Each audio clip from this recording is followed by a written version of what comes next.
Mwalunu machiegni achiel kachiel e kor gwenge mopogore opogore e pacho kae. Kendo jofwambo magwa kinde ka kinde gintiere akicha e kor gwenge duto ma pacho kae mar mondo mi wach komuoch to iyude achiel kachiel maonge leo kata maonge deko. Kochako chal mar fwambo nyaka Ramogi Ajwang', odiochieng' ma kawuono riwruok mar Azimio la Umoja One Kenya Alliance gibiro bedo ka giromo, to romo makamano biro bedo e log tich mano mar Party of National Unity mano bore Nairobi ka bende romo makamano onego bed ni chakore sa 4 mar okinyi. Jofwambo magwa biro bedo ka dhi kuro achiel kachiel mar mondo mi wawinjane kata wabi wamenyni matut gino matelo kata jotelo mag Azimio la Umoja One Kenya Alliance biro bedo ka twake kinde mabende gibiro bedo ka giromo odiochieng' ma kawuono. Wach makamano inyalo bedo kod geno ni biro bedo kineno kata biro bedo kiwinjo e weche manyien mamoko mag odiochieng' ma kawuono.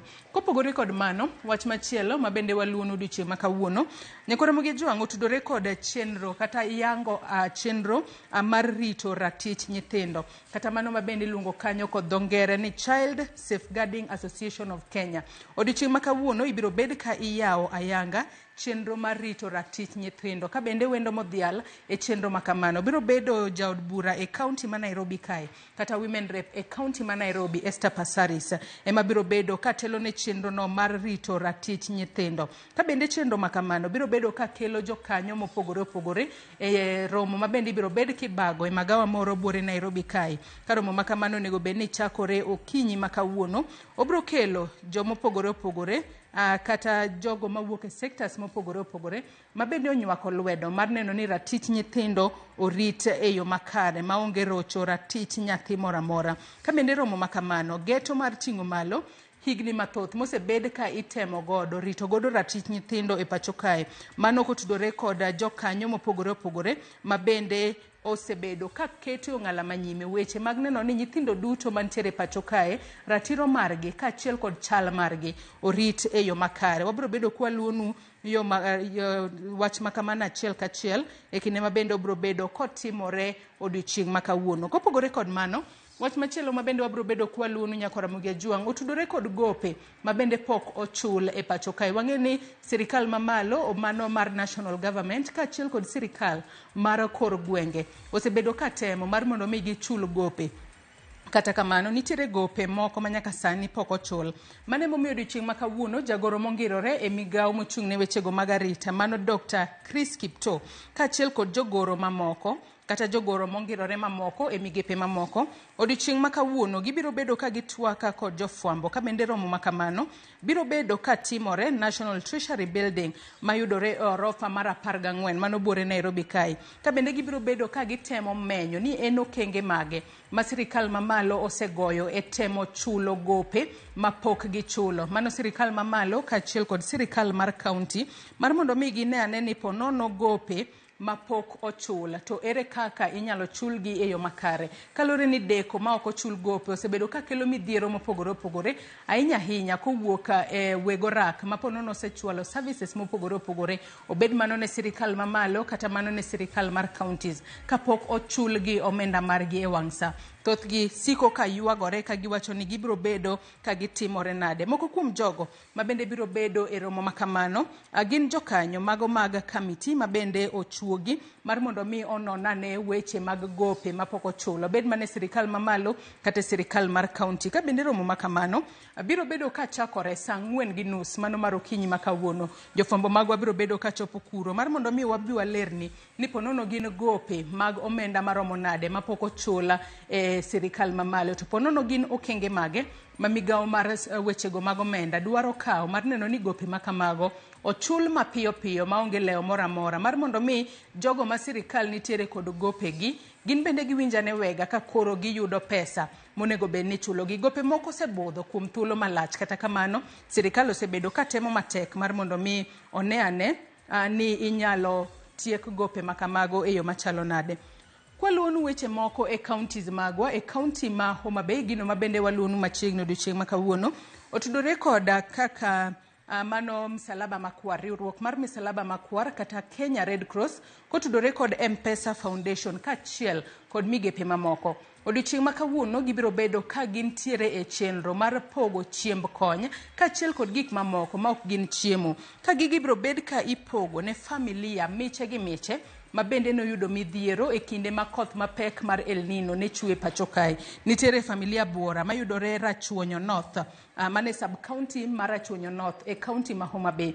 Gintiere midhiero mathoth kaluwore ni nyaka sani gionge chiemo, gige udi magi bende ponono pio ula noywero. Mane momiyo riwruoge mopogore opogore kata migepe mopogore opogore odiochieng' ma kawuono wuok oko ayanga mar mondo mi okonygi gi chiemo kaachiel kod gigo ma ok gin chiemo mar mondo mi gidhi mbele kod ngimagi e yo makare. Jafwambo marwa e kaunti ma Homa Bay, Ali Abich, biro bedo ka luonwa, ponono biro bedo konyisowa ni gin chiemo kaka mage mane opogne jogo mane oyudo midhiero e kinde koth mar El Nino. To gin gik ma ok gin chiemo kaka mage ma bende ochwalnegi mar mondo mi giresre godo gidhi mbele kod ngimagi e yo makare. Kowuok e kaunti ma Homa Bay, e kaunti ma Migori, wach ma bende jafwambo marwa e kaunti ma Migori luonwa machiegni en kotudore kod nono chal mag kuonde tiegruok mago mong'ere kaka Technical Vocational and Education Training Centers, mago TVET Centers.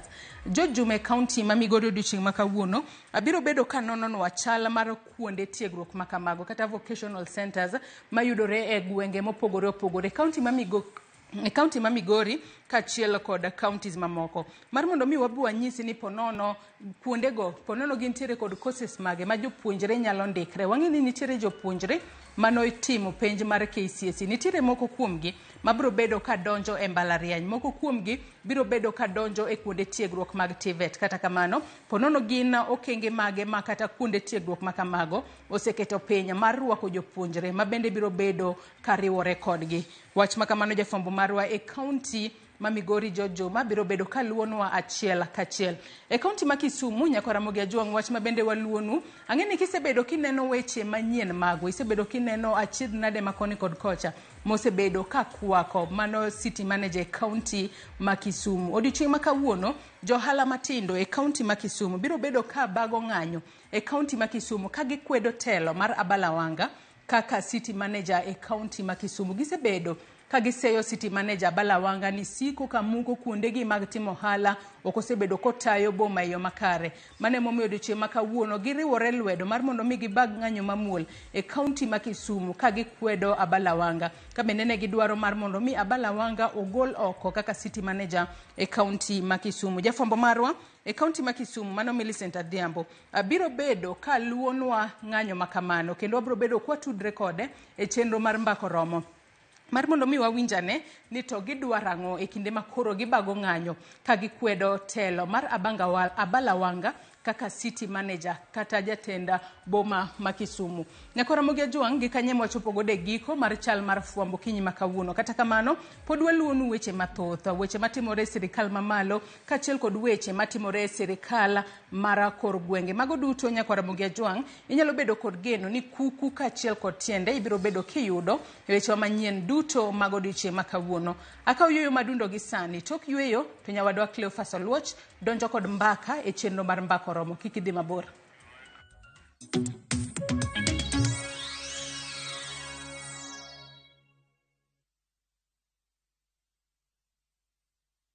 Sasa kwa thao moja tu unaweza pata third party cover for your private motor vehicle valid for 30 days. Say goodbye to expensive motor vehicle insurance. Pata bima kutoka Direct Line Assurance. Kujisajili bonyeza *487#. Weka namba plate ya gari yako, ID namba yako, email address yako na ulipe thao moja tu. And your digital cover will be sent to you instantly. Collect your sticker at your nearest Total service station. Dial *487# upate third party motor insurance valid for 30 days. Pap, ni thao tu.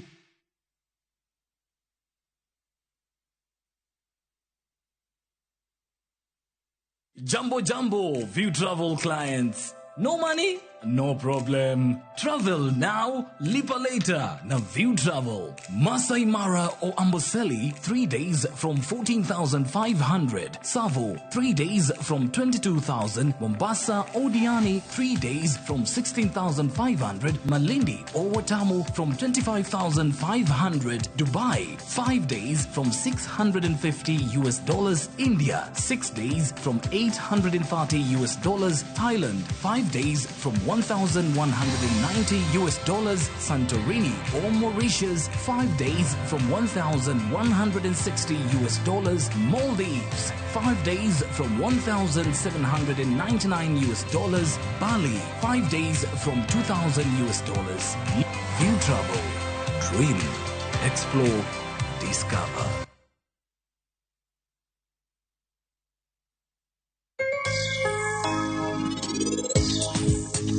Kodhi mapidhoni en kodhi magolo production, ogolo rabuon makwar. Rabuon en gi yuto moloyo bando matin nikech en ok oti gi mbolea. Rabuon kise iko puodho maber to ipidhi apidha, mbolea ok iketi kendo ogolo pesa maber. Rabuon kawo dweche 3 kata 4 to chiek igole agola.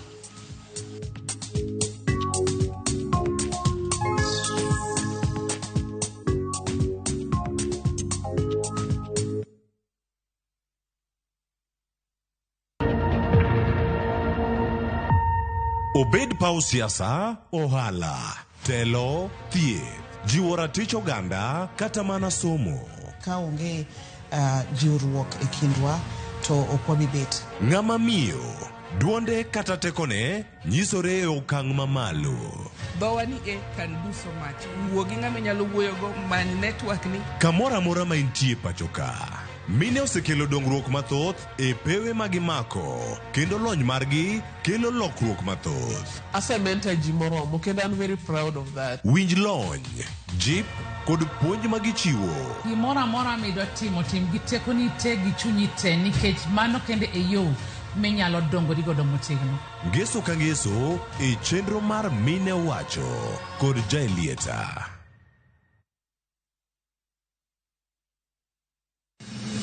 Chieng' tich adek ka tich adek en oketho piny to pod ogoku.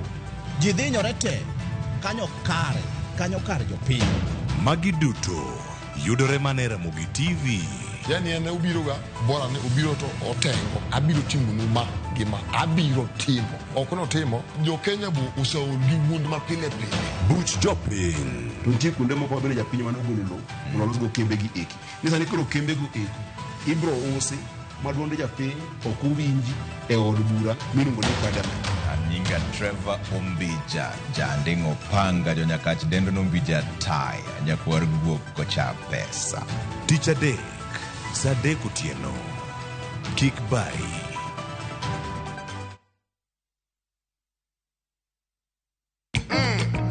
Don't joke, buana. Kit thumbe mawakelonu otenore e ndhadhu maggi. Ramogi Night, chenro makeloni luwo benga luwo rumba kachiel gi ajawa. To kure kodwa bedo mondisore. Ano pete kandiko jokokota we imam. Ana miela zipea onge ng'ama wacho. Wela pomo chandaga. Umechiwa kanindo. Ramogi Night. Tumoketo wiya makinungo. Tich abich ka tich abich, sa ng'wen otieno.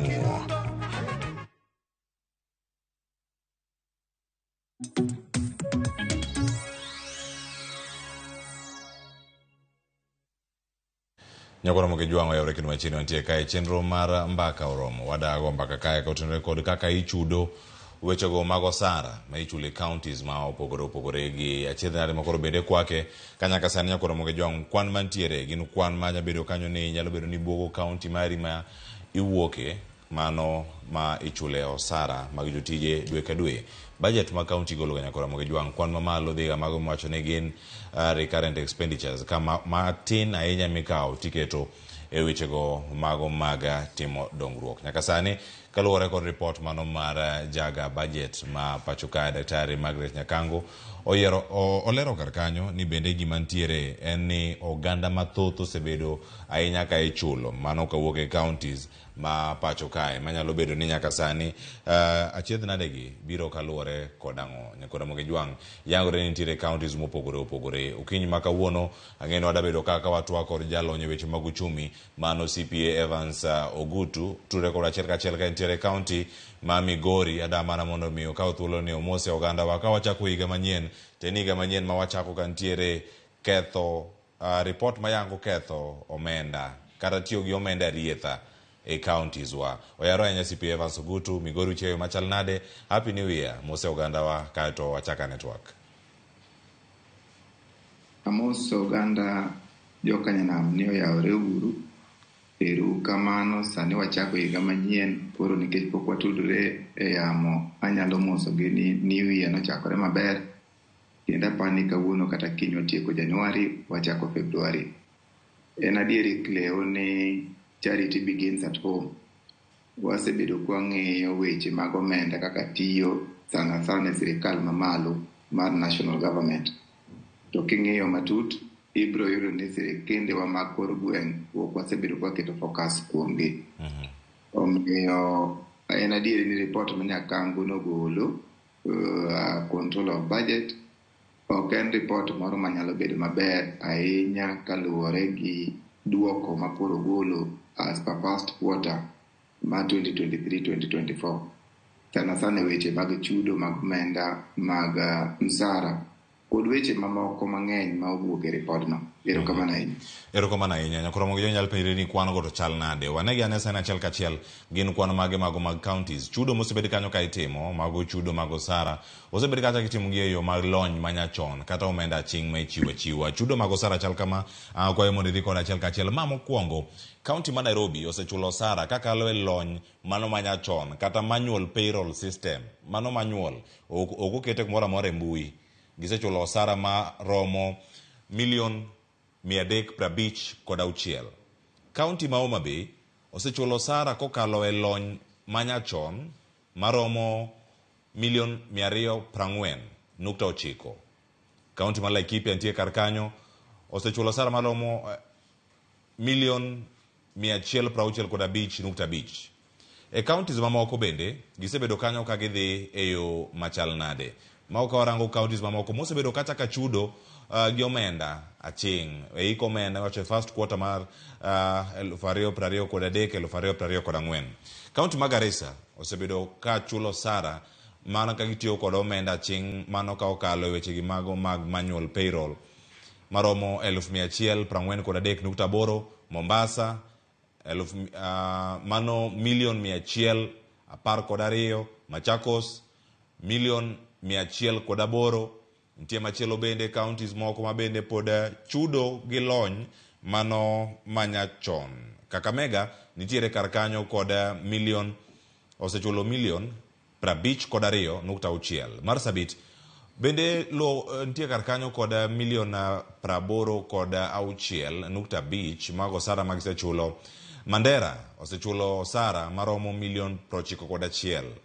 Mano ma ichulo kod mano omenda ching kata manual payroll cha. Wajir ntie kar kanyo kod osara magisechulo maromo $1,088,000. Ka county Manandi osechulo osara maromo $166,000.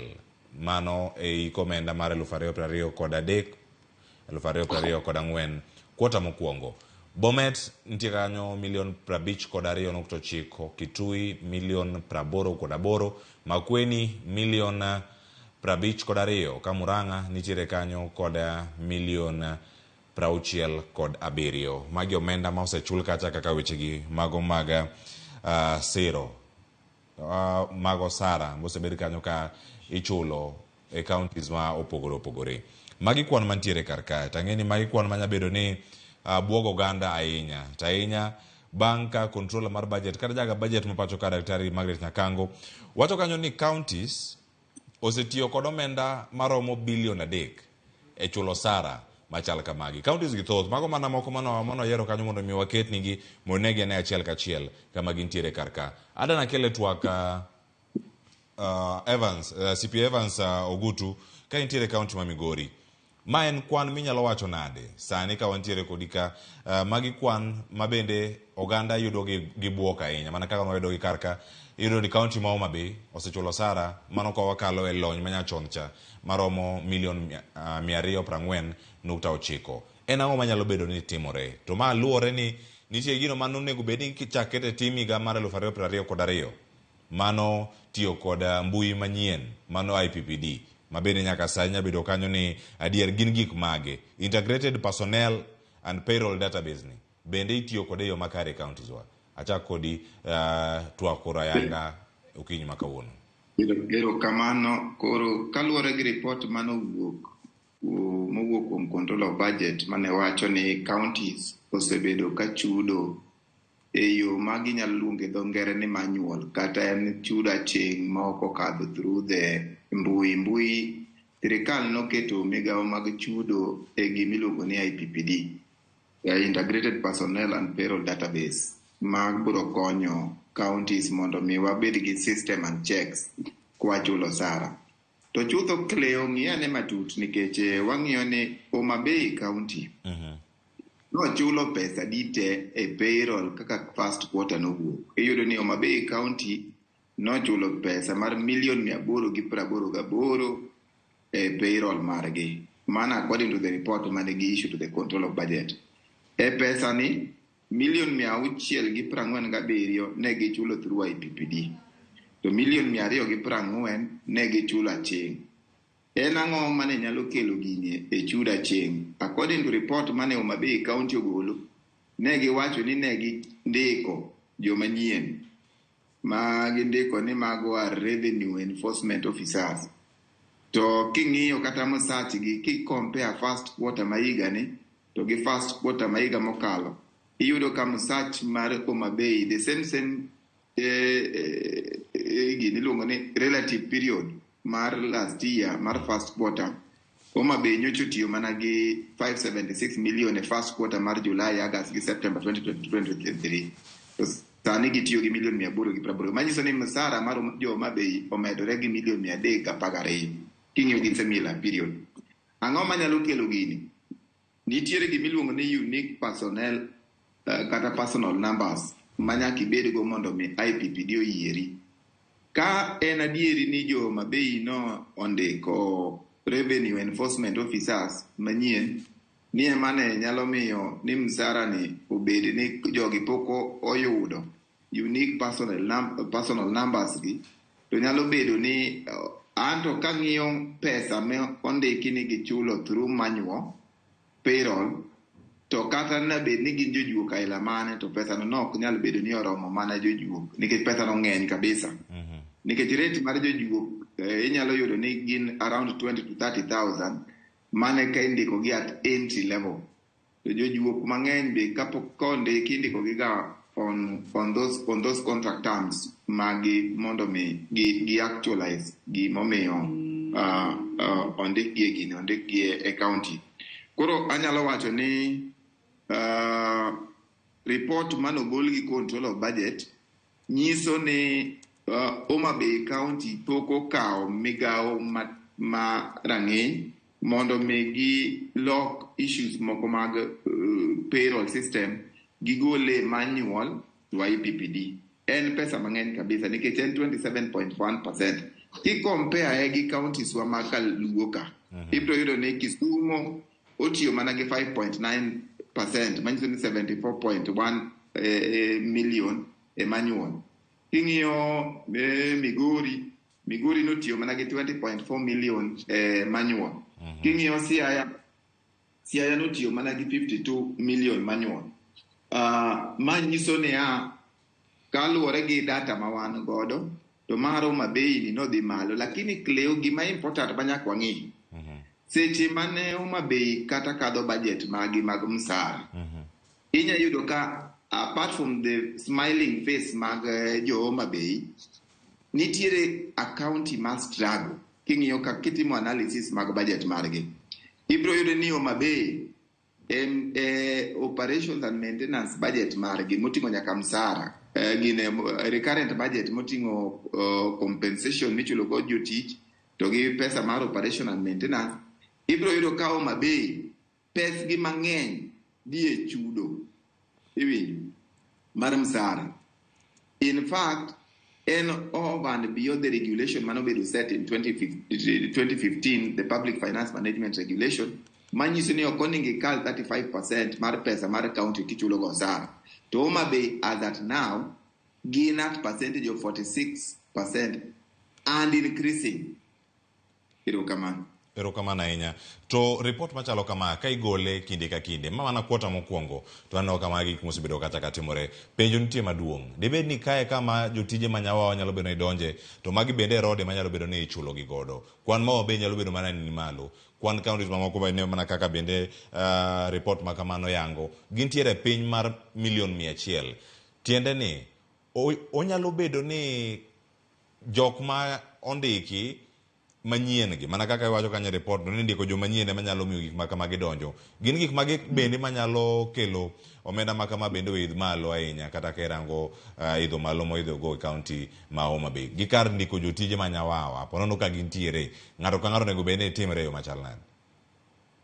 Erokamano Clewan ka ng'iyo kaka budget ni nitiere gap kata fuok maduong' e budget manyiso ni nitiere ng'ikruok iluongo ni weak control system ma Homa Bay nyalo bedo go. For instance, nyalo neno Cleo ni jo executive mar county mar Homa Bay oketo billion 4.7 ni mano pesa magidhi chulo go msara. First quarter pesa ma jo executive ka ogolo jo assembly en 811,461,435. Koro kigo pesa ne ding'wen kopo ni nikech jo executive onge kaka pesa gi nikech pesa gi bedo de sign gi Salaries and Remuneration Commission. Pesa ne digo ding'wen e quarters ang'wen manyiso ni pesa ma ginyalo bedo ni ginyalo tiyo go ka financial year rumo in about 3.2 billion. Tiyudo koket pesa 4.7 billion. Koro 4.7 billion, unless giwacho ni nitie jok moko ma giketo ni gibiro ndiko to pok gindiko, pesa manitie fuok ma inyalo wacho ni it is not easily realizable absorption en billion 1.5. Manyiso ni king'iyo counties gi, pesa okete osara ma reality ni kaka first quarter wuok kopo ni ni musara nikech musara mar ng'ato en standard unless with a little annual increment iyudo ka giketo pesa moko man gi fuok ma cannot easily accounted for manyalo romo billion. Koro magi emigawo monego bed ni at the point ma ji time budget kichake gi mana budget formulation kuonde mag pesa mag county nyalo bedo ni lalie en at formulation and approval. Ibro yudo ni formulation itimo gi jo executive ma governor ni kod CECs mage to approval itimo assembly. Sami seketo ne ng'ato pesa mang'eny moloyo kwan jotich itemo chwalo migawo mar pesa nitie yo moko winjore. Mano nyalo bedo ni ema timore ka nikech iyudo ka koro diversion ng'eny igolo pesa tigole in cash nikech IPPD onge tiwacho ni odhi ochul kode obedo transfer to commercial account tiyudo ni ochul kode jok makoro ne onge IPPD. Ma nyalo bedo kelo migawo mang'eny mag mibadhi mana ka county assembly gi county executive at formulation and approval oyie. Mane kaka pesa ni inyalo bedo ni itiyogo e yo moko winjore. Erokamano ahinya CPA Evans Ogutu ka itiyo kod lony manyachon ma opogore kod IPPD ma chik ma pacho kae opuodho. Tiende nang'o kaluwore kod chike ma pacho ka kata matayo counties nikech ma en ataro mar chik. Ka odhi e thuolo marom kamano moneno kata kwota mokwongo mar higa ikomenda mar 2023 2024 chudo makama pod timore counties. Ng'ama onego bed ni kawo ting' makama en tend counties koso ng'ama ndiko ji e tich e county? Ing'eni Katiba oketo County Public Service Board as an independent institution within the county. To chutho County Public Service Board administratively gine buo governor mag counties. Mane en adieri makare makata County Public Service Board ok nyal tiyo ka onge migao mar tend piny mar county. Manyiso niya ok ginyal tiyo without consultations from the county executive kata county governor. Kang'iyo gima timore nikech mokwongo wang'iyo ni ang'o manyalo kelo chudo michulo ng'ata chieng' moko chul gi IPPD. Adieri ni nitiere migao adek kata ang'wen mindiko go jotich e county. Mokwongo inyalo ndiki under permanent and pensionable. Manyiso ni kondiki under permanent and pensionable nyaka ibed gi unique identified personal number cha PF number mari midhi kete IPPD mar sirikal michudi godo. Mar ariyo inyalo ndik on contract. Section 74 mar County Government Act wacho ni kindiko ng'ato on contract irregulate gi iwinjo mondo mi contract term cha embo yudo mana PF ne mandalo no. Mar adek nitiere term mar casuals. Casuals ok inyal ndiko forever. Casual indiko migao moro ka contract ne expire tidhi renew. Mane kaka gigi bedo.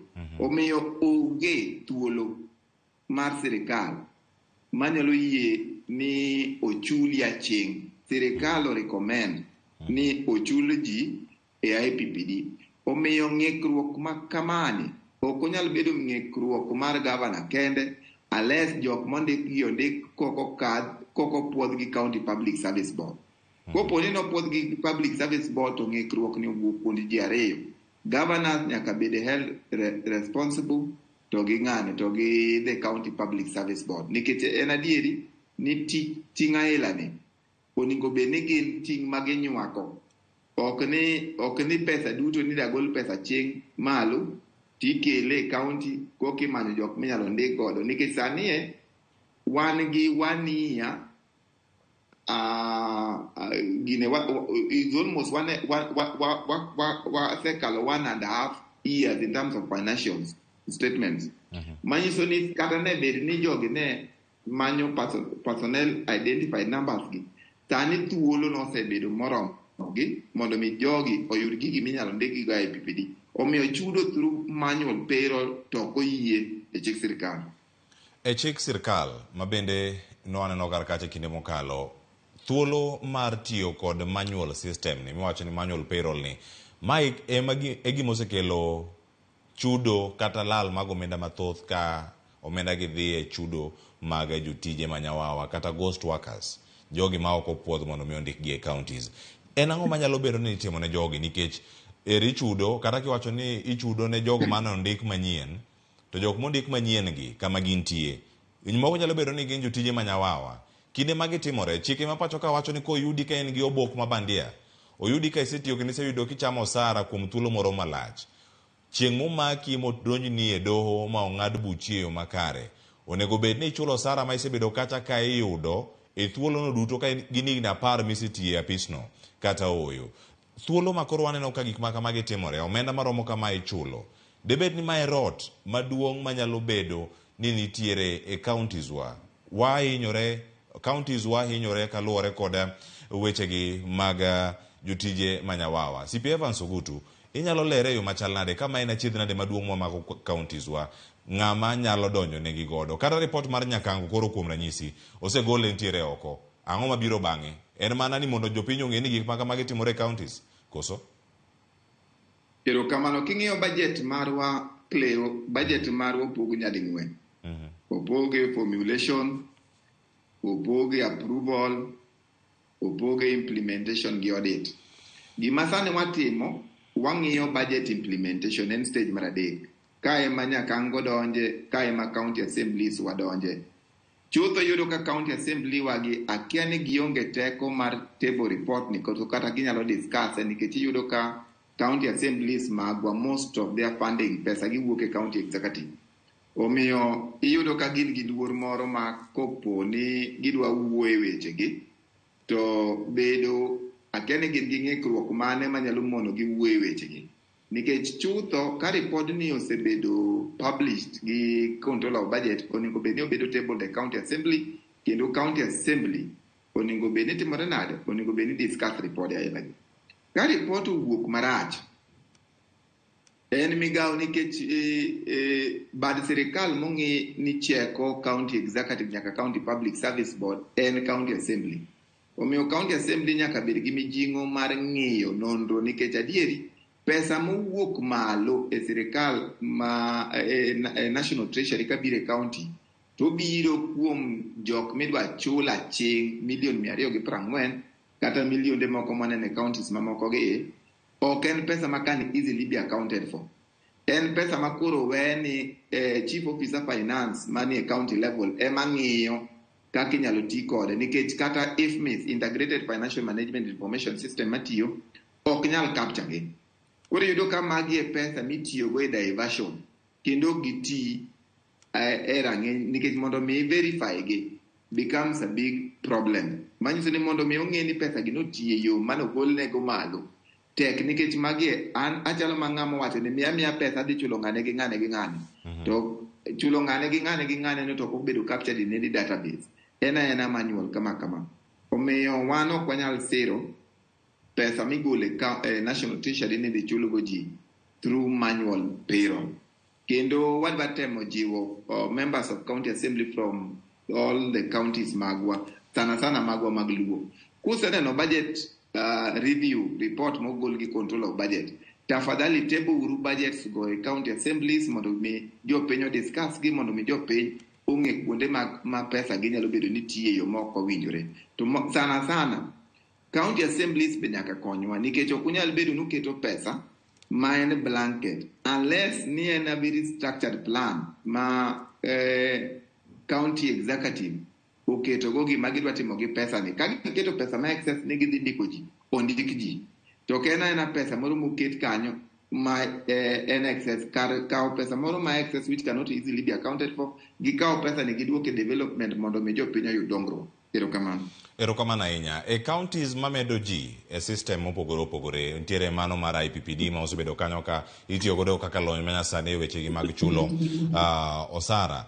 CPA Evans Ogutu, lernwa ni jogo mada donjo kata jogo mantiere counties, wano ka counties moko ntiere piny, kuom ranyisi kwan wacho ni county ma Siaya ni kanyo kod $50,000 kod 2 ma osechul kacha e yorego mag omenda aching', mano kwarango kacha wechego mag manual payroll. Ka irango county ma Migori, ma e counties waduto ma Kaluo, Migori ero ema ntiere gi kwan mapiny ahinya mag omenda go ma osebed kacha ka ichulo kokalo wechegi mag manual, ka gintiere kanyo kod $20.4 million. Tiende nang'o? En ang'o manyalo bedo ni Migori timo mopogore gi Homa Bay, koso kwan mag jotije mantiere piny counties gi, koso nyalo pim gi yo machal nade? Gin kwan jotije mondiki, koso luwore gi chenro moket makare gi kaka iluwo chenro moketi? Erokamano ahinya Kileo. An kang'iyo matut, aneno ka Migori County notemo mondo mi ochul employees gi under what we call IPPD. Manyiso ni ne gitemo kabisa mondo mi issues moko mag chudo machengi obed maonge. Gine mane gi chulo matin e 20.4 million. To be king'iyo matut similar period, ibiro yudo ni Migori County pesa mag chulo godo jotich higa ne, king'iyo gi higa financial year mokalo, ibiro yudo ni financial year ni ne gichulo around 508 million. To higa mokalo similar period, the first quarter ma 2022-2023, ne gichulo 767 million. Manyiso ni internally nenore ni gise bedo ka gitimo audits magi, giyudo ni adieri nitiere migawo kata pesa mano iketo payroll ma ok tiyo yo madhokare. Manyiso ni king'iyo gi tiyudo ka giduoko nengo mar pesa mag chudo mag employees with around 186 million. Manyiso ni mago jok mosebedo ka ng'iyore kendgi, kendo gikawo step magi nyalo improve go their own structure, internal audit. Apani ne gikelo jowa moko mane konyo gi in terms of payroll audit. Omiyo ka nitie pesa mane obedo kalal e payroll, iyudo ka similar period gisebedo ka gitimore nade ka giduoko piny. King'iyo kaunti ma Homa Bay tiyudo ka kaunti ma Homa Bay similar period ma last year to negi chulo 576 million, sani gichulo million 888, manyiso ni en pesa gi ok oduok chien, pesa gi omedore. Mae gimomiyo kelo weaknesses e payroll system. Mondo mi within a quarter mondo mi pesa umar payroll medre gi million 312, mago are areas mag gap monego bed ni jopiny ng'iyo. To king'iyo other counties machalo kaka Siaya bende iyudo ka higa mokalo similar period ne gichulo salary mar 646 million, to higa ni similar period gichulo 470. Manyiso ni nyaka jo Siaya boseng'iyore in terms of how ginyalo duoko pesa ma ok nyalo bedo ni tiyo maber in terms of payroll gi 175 million. County wa ma Kisumu be aneno ka nigi gima chalo mar Homa Bay ni gima ne gitemo timo en mane joga gi kata obedo ni msach gi omedore, to thoth jok mane gindiko gi thoro keto gi AIPPD. Manyiso ni king'iyo last year similar period county ma Kisumu notiyo gi 1.03 billion e payment mag salary, to sani gitiyo gi 1.3 billion. Manyiso ni adani make gi kanyo kwaduogo ilerno matutu kotenore kod gigo matimore counties wa CPA Evans Ogutu ni midhiero ni kodonjo to donjo no yo machala kaka wanyalo gole e kindwa mondo chul jowa e yo moro makare. Mana ngitore kod sane achiel kachiel dakika romo 50 tok sa 3 ma okinyi ma koro nyakoro mojo watu wake weche gi mago sara michule counties to wacho ni tiyo kanyo koda omenda ching kata mago mwacho ni mago mar manual payroll. Sirkal dwaro ni mondo mi ochudi ka ikalo e lony manyasani mano ka gintiere kanyo e wechego mag IPPD, mano lony manyasani marango kaka itayo wechego mag chudo e counties mopogore opogore. Gisani nyakura moge jwang cheno mar mbako romo don mar dakika 10 kende to wachako kidieny machielo to en kidieny mabende wa tudre kod jofwambo wa wuok e kor gwenge ma opogore opogore. To sani okadhi e kor gweng, adadhi e boma ma Kisumu, atuda achiel kachiel kod jafwambo wadwa Millicent Adhiambo. Okono ne matimore county ma Kisumu ng'anyo mar kwedo tend city manager mano Abala Wanga. Nyaka sani chenro mage mantiere kar kanyo. Millicent Adhiambo ami thuolo mono kore lerno nyakoro moge jwang kama romo makamano ka achiel kod aka weche mang'anyo bende chope county ma Kisumu. Erokamano ahinya Cleophas, achiel kachiel kwa oke county ma Kisumu kaendi kuma bende ng'anyo mar kwedo tend Abala Wanga ne onindo mano winjo beno timre kawuono.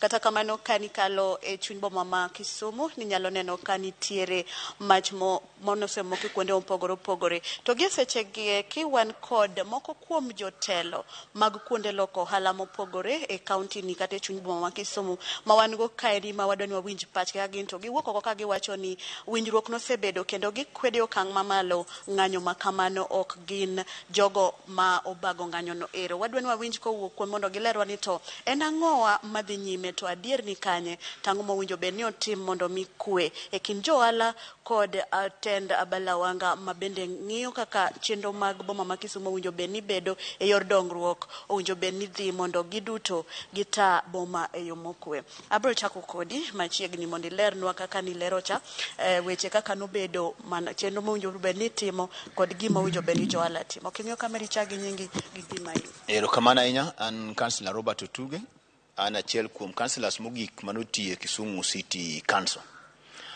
Kane wan City Council ne wabedo gi chenro manobedo guided gi donors kane wadwaro kony kuomgi ni mondo gimiwa kony nyaka wapang Kisumu e yo makare. Ne wawuotho e bombe moko manosepangi kaka Nairobi, wang'iyo concept ma Mudhurwa, nwadhi Mombasa, wang'iyo concept ma Mariakani, nwadhi Eldoret, nwadhi nyaka Rwanda Kigali. Mano nwang'o ni chenro mondo bed kare, nitie kaka nyaka wayar town. Kiyaro town to nitie gima guide ji mondo bi e chuny town man impulse purchase.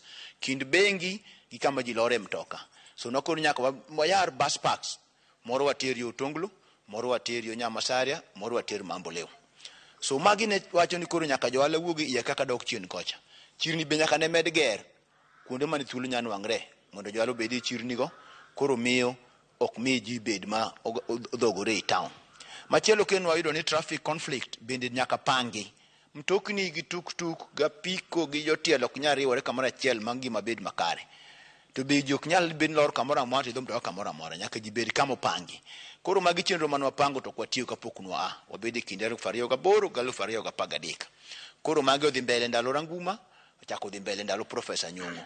Kwana ng'one ma gima kelo conflict e kind jomoko man gi personal interest. Gima chelo mono wango ni ji mang'eny kata mano wange council ne bedo ng'ama in councilor kinde jaki bedo gi plot kamoro ko in landlord. So landlords resist kidwa ke lokruok kech koro kodhi bedo landlord kendo.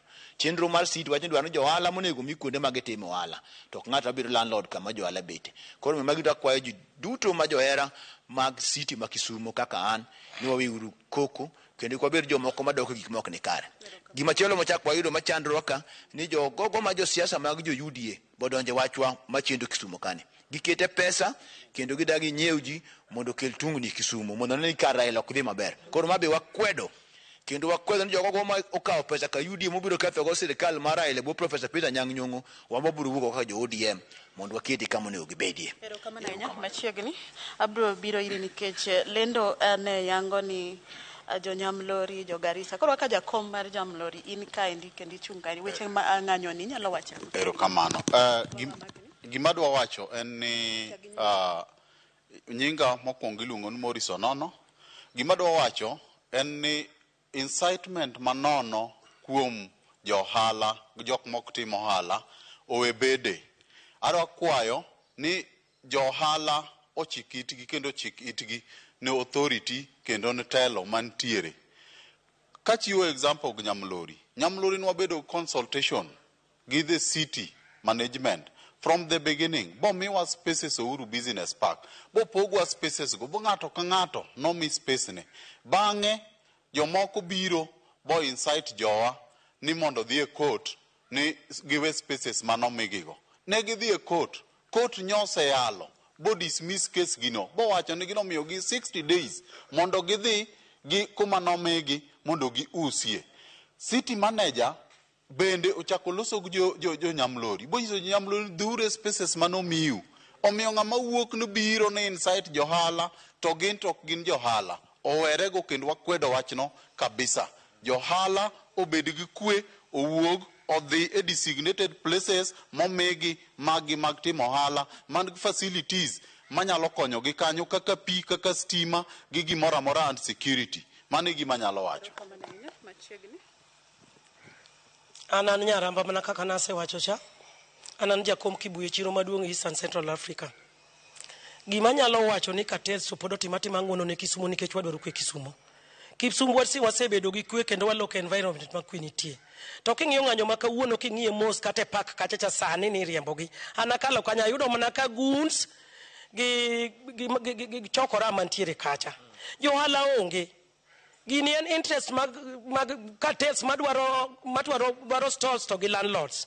Diere mane dwa los Kibuye jogi no wacho ni Raila Molo Odinga dhi mayo wachich Kibuye. Kendo ne giwacho ni daro ji ok nwaduoge chiro. Sani nye waduoge chiro kendo chiro duonge ka 13. Mano di ma cartels no kwalo modonge ka 6. Chaka kwayo gini ne giwacho kendo sani giketho nying baba ni baba osekawo Ofafa. Ofafa en gir joluo ken gir baba. Chiro Kibuye en chiro Kibuye. Anakwayo mana cartels gi landlords. Miwauru kwe Kibuye, wadwaro kwe. To ng'anyo to johala onge ng'anyo. Mobet mbele kagi magi e leaders magi chirni. Tadwa chako wacho wach moro achiel. Ng'ato nyoche ni e studio. Ka wacho ni ene motelo ne johala Kisumo. Wadwa ni golwa clip kama no yierie titelo ne chiro mane. Kosi telo ne chiro mane polo. Ka chiro mane Kisumu sito to leaders eni ka. To ka ingi leaders ni moko mane yiero. E polo kuro to mani telo ne jie polo to ke Kisumu City. Ero kamano kendo an Mildred Atieno Mondi, an chia lady mar Chichwa Market. Kawuono achung' kaka kwedo ng'anyo matimore kawuono. Akwede ka wacho ni onge ja ohala mora mora mantiere ng'anyo no. Nikech king'iyo ka malong'o to jotend johala tenika. Ka jotend ohala tenika nyiso ni johala ni e tokgi ka kwedo weche mag ng'anyo matimore kawuono. Ka wacho ni joma ng'anyo go gin mana cartels manigi gidwa ni kiketh kwe mar ja ohala. To gin gi ute kamora mora Kisumo ka. Maging'e ni ka giketho Kibuye to chako ringo dhi Uhuru. Koketho Uhuru to chako ringo biro Chichwa. Koro waseng'eu kendo wawuok nu oko. Ok wabiyie mondo umawa kwe Kisumo ka. To akwayou ne joma ng'anyo, chik kosewuok to chik nyaka lu. Kokilu chik to kare in gi wachni moro. To wach midwarono idhi yude ndara kumidhieno. Erokamano. Erokamano. An Jack Nyambega. An achiel kuom jotelo ma Jubilee. Ta wacho kama. Meetings te ma jogi osetimo onge jok ma giluongo. Sama walose kani gidonjo Jubilee market gichuno ji githuon. Donga gin gi numbers. Why going to Jubilee mondo mi gigol ji githuon ok tergi mandamano?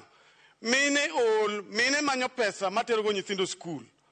Waonge gi sida gi CM. Kata dichiel. Nikech wan watimo ohala. Wan ok wan jogo. Ma en yudo ka en mare no oyudo pesa moko taxed. Omiya akwayo. Ni wabeduru gi kwe. To wabeduru gi dialogue. Gimoro amora mitimo. Wan nyocha wan gi ji 11 ma nyocha ogede ewi parking. Manonego mar Jubilee. Nyocha watimo buche ding'wen gi CM. Ma nyocha gigolo gigi kendgi. Koro sani wamanyo mana kamoro ma mondo wasogie jowagi be mondo yud kamoro bedie. Tok moro ma idwa chun ga thuon. Muko no chak 2017 ka Mr. Bala ne onge.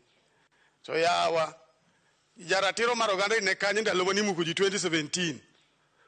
2018 ni muko jaratiro mar wala ne kanye. Koso makata ne ok ji mani muko ka. 2020 gini dhiga nyime to dhiga mos step by step. To jamuko jaratiro mar oganda ni. Koso bin nyomuke kamoro to ka nyomuke kamoro ema kelo gini. An mane wachina ma an go.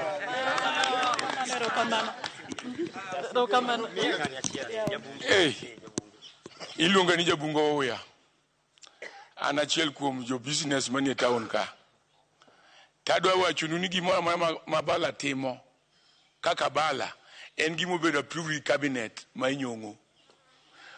Gimo osebedo approved cabinet nyaka Abala wanga implemente katiero katokiero. Jo nyamlo ino dhi e court ni gima itimo ne girach negi. Court no emo wacho negi omiyo 60 days negi dar. Omiyo they have to go.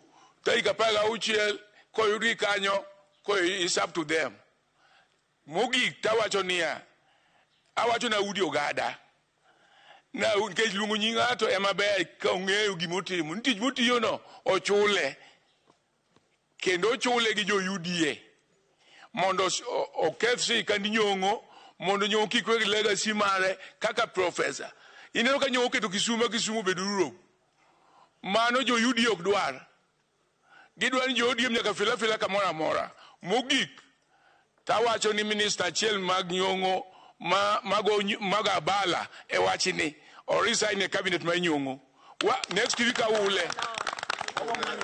Next week on Wednesday awulo cabinet no. Erukamano. Mana kamano Cleophas magoe moko kuom weche madhi nyime kaendi kotenore kamineno ni endi mag jotelo mag chirni mopogore opogore mayudore e county ma Kisumu kata chuny boma kane kamoting'o Chichwa, Nyamlori, Jubilee, Kibuye kind mamoko. Eno ka giwuok ka giwacho ni johala ni bangi magin ng'anyo mano olandi ni timore kawuono ni ok gisir e yo moro amora. Gie thuolo ni endi pod waketo wang'wa wang'iane ni to weche ng'anyo gi pod gidhi nyime koso kaka jotelo seloso ni endi ok gidhi timore. Kamano magi weche mapod wamedo luwo odiochieng' ma kawuono kendo ka ng'o chopo e seche mag migago kage kacha ng'ichwelo kod oimore ang' wakel nugi kod kuku gi duto. Cleophas an kuomi mondo idhi nyime kod thor wach ma wan gode mbakoromo. Millicent Adhiambo erokamano ahinya. Bako twak eyo makare winjo duol mopogore opogore kanyo, Nyaramba gi joge jotelo duto mane timo ohala e kaunti ma Kisumu. Med luwo mathoth jogo moluong nyingi kanyo bende yude duongi wawinjgie gimbe giduoka ne penjo mantiere kar ka kotenore kod ng'anyo ni ginto gitimo gi e yo machalo na to ang'o miyo gikwedo tend Abala wanga. Nyakore moge jwang' mano Millicent Adhiambo ne ntiere kaunti ma Kisumu omedo luwo wechego e yo makare to gisani nako ne ntiere gi wendo to twak pod bro dhi nyime. Sani en saa 4 osekalo dakika 3 seche mag Afrika ma ugwele no maka mabiro ne achiel kachiel kawuok e boma ma Nairobi wakaw yo mokwongo ka waduogo wadhi nyime kod chenro kik idhi mabor. Tinto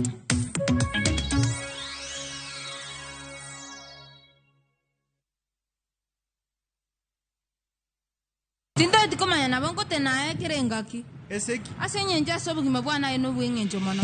It's a love story like no other, where jealousy and pretense are obvious between Pragya and Suresh. We bring you Kumkum Bhagya in Kisi. Wow. Watch the drama unfold as Pragya is set to marry another man. Muswati omundu aromu yakombwa ani mambi nochote bumusani onomu yakombwa nandi mambi ende nochote byamate ani nengia. Watch this beautiful love story of Kumkum Bhagya in Kisi, only on Viusasa. Dial *487*1# or visit viusasa.com to renew your subscription. Wanchimbwa maiso ko mio yetamanyaini.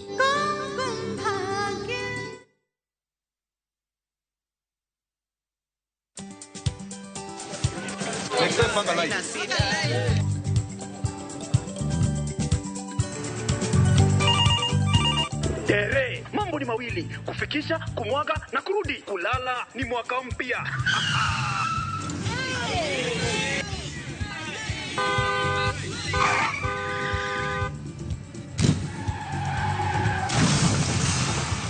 Bua muka we mse. Nini mbaya? Wewe kwani wani vile dereva anaendesha gari vibaya, lazima tususe. Anaendesha gari na kwa simu the whole time hata angalia barabara. Mamiseni gari ama tusimame.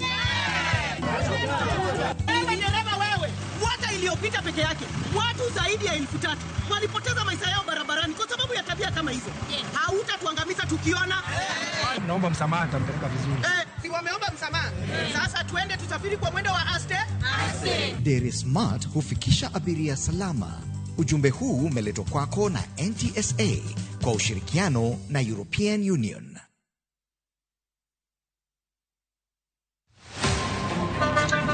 Baya, tuanze kulipa kadi sasa. Na kadi ni cashless. Umesema tunaweka pale? Yako ile namba. Mimi niko na cash. Nisaidie hiyo do na namba yako ya simu. Nakusoma. Kama wewe ni abiria wa matatu, iwe safari fupi au ndefu, hakikisha umelipa nauli yako ukitumia fomu za kidijitali. Hakikisha umepata risiti yako kwa simu yako in case kuna issue na unahitaji kulipwa na insurer. Risiti yako, yani your digital receipt, ndio ushahidi wako. Kama mmiliki wa matatu, unahitajika na mhudumu wa bima kuwa na njia ya malipo ya kidijitali iliyoidhinishwa ili kuwezesha matatu yako kupata bima. Mambo ni digital. Wasiliana na mhudumu wako wa bima kwa maelezo zaidi. Oi! Obiro! Oyoro! Omuomo! Obiro! Iteko maduong! Omuomo! Iteko maduong! Sibwa! Mondo miyud wer mar yawneo kaka sikiza tonmari ni *811*343#. Ng'e malong'o ni Ramogi TV en ot mar jower duto te. Oi!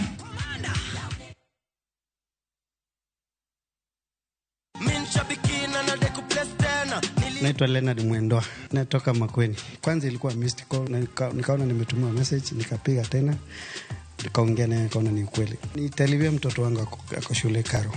Amalize. Kila mtu abahatishe bahati yake. Bonuses nazo ni no. Kuanzia 12, 13 and 14 correct predictions. Unacheza na 99 bob tu. Chukua simu yako, ingia www.shabiki.com, fungua jackpots, click on super jackpots, chambua game zako safi, review bit slip yako, ukiona iko sawa, place bet, alafu sasa unategea game zichezwe. Biki super jackpot, ni time yako. Mina dai wote twenda hivi. Not for persons under the age of 18. Shabiki.com is authorized and regulated by BCLB license number 587. Chieng' tich adek ka tich adek en oketho piny to pod ogoku. Ji dhinyore te kanyo kar jopiny.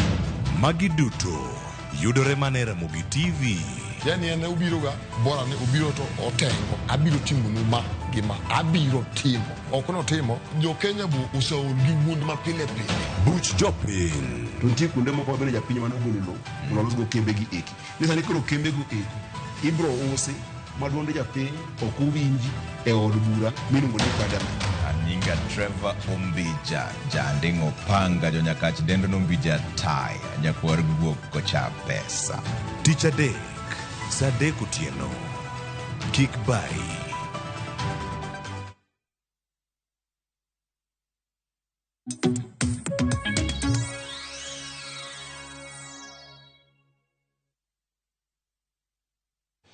Dakika osekalo 8 tok saa 4 mar okinyi ma kawuono wadhi nyime kod twak nyakoro Ramogi jwang' ten mor mara ni pod ikete kar kae chenro mar mbaka oromo kama medo ng'eyo kendo hulo ni gigo mopogore opogore kwa goyo mbaka ni kodi kachiel koda ka chwalo twak ma kamae e counties e gwenge mopogore opogore mondo mabeda ne kod ng'eyo ka winjo duol mopogore opogore mago ka wantiere chenro mar mbaka oromo. Erokamano kuom ote bende ma imedo mana oronwa ka achiel ang'eni daka ote achiel kende mantiere kar ka to bang'e odhi ane warang'ane gima timore kaunti ma Homa Bay kama Ali Beach bende ikore kanyo mar miyo wane chal mar wach e kaunti ma Homa Bay odiochieng'ni ma kawuono gi weche manyien ma bende oluwo kawuok e kaunti ma Homa Bay. Oyudane ote mago ma oa SMS kod mago bende ma Facebook wakawa ote achiel ni kende kato bang'e wawinja ne chal mar wach na dieri en kanye upoge diriyo.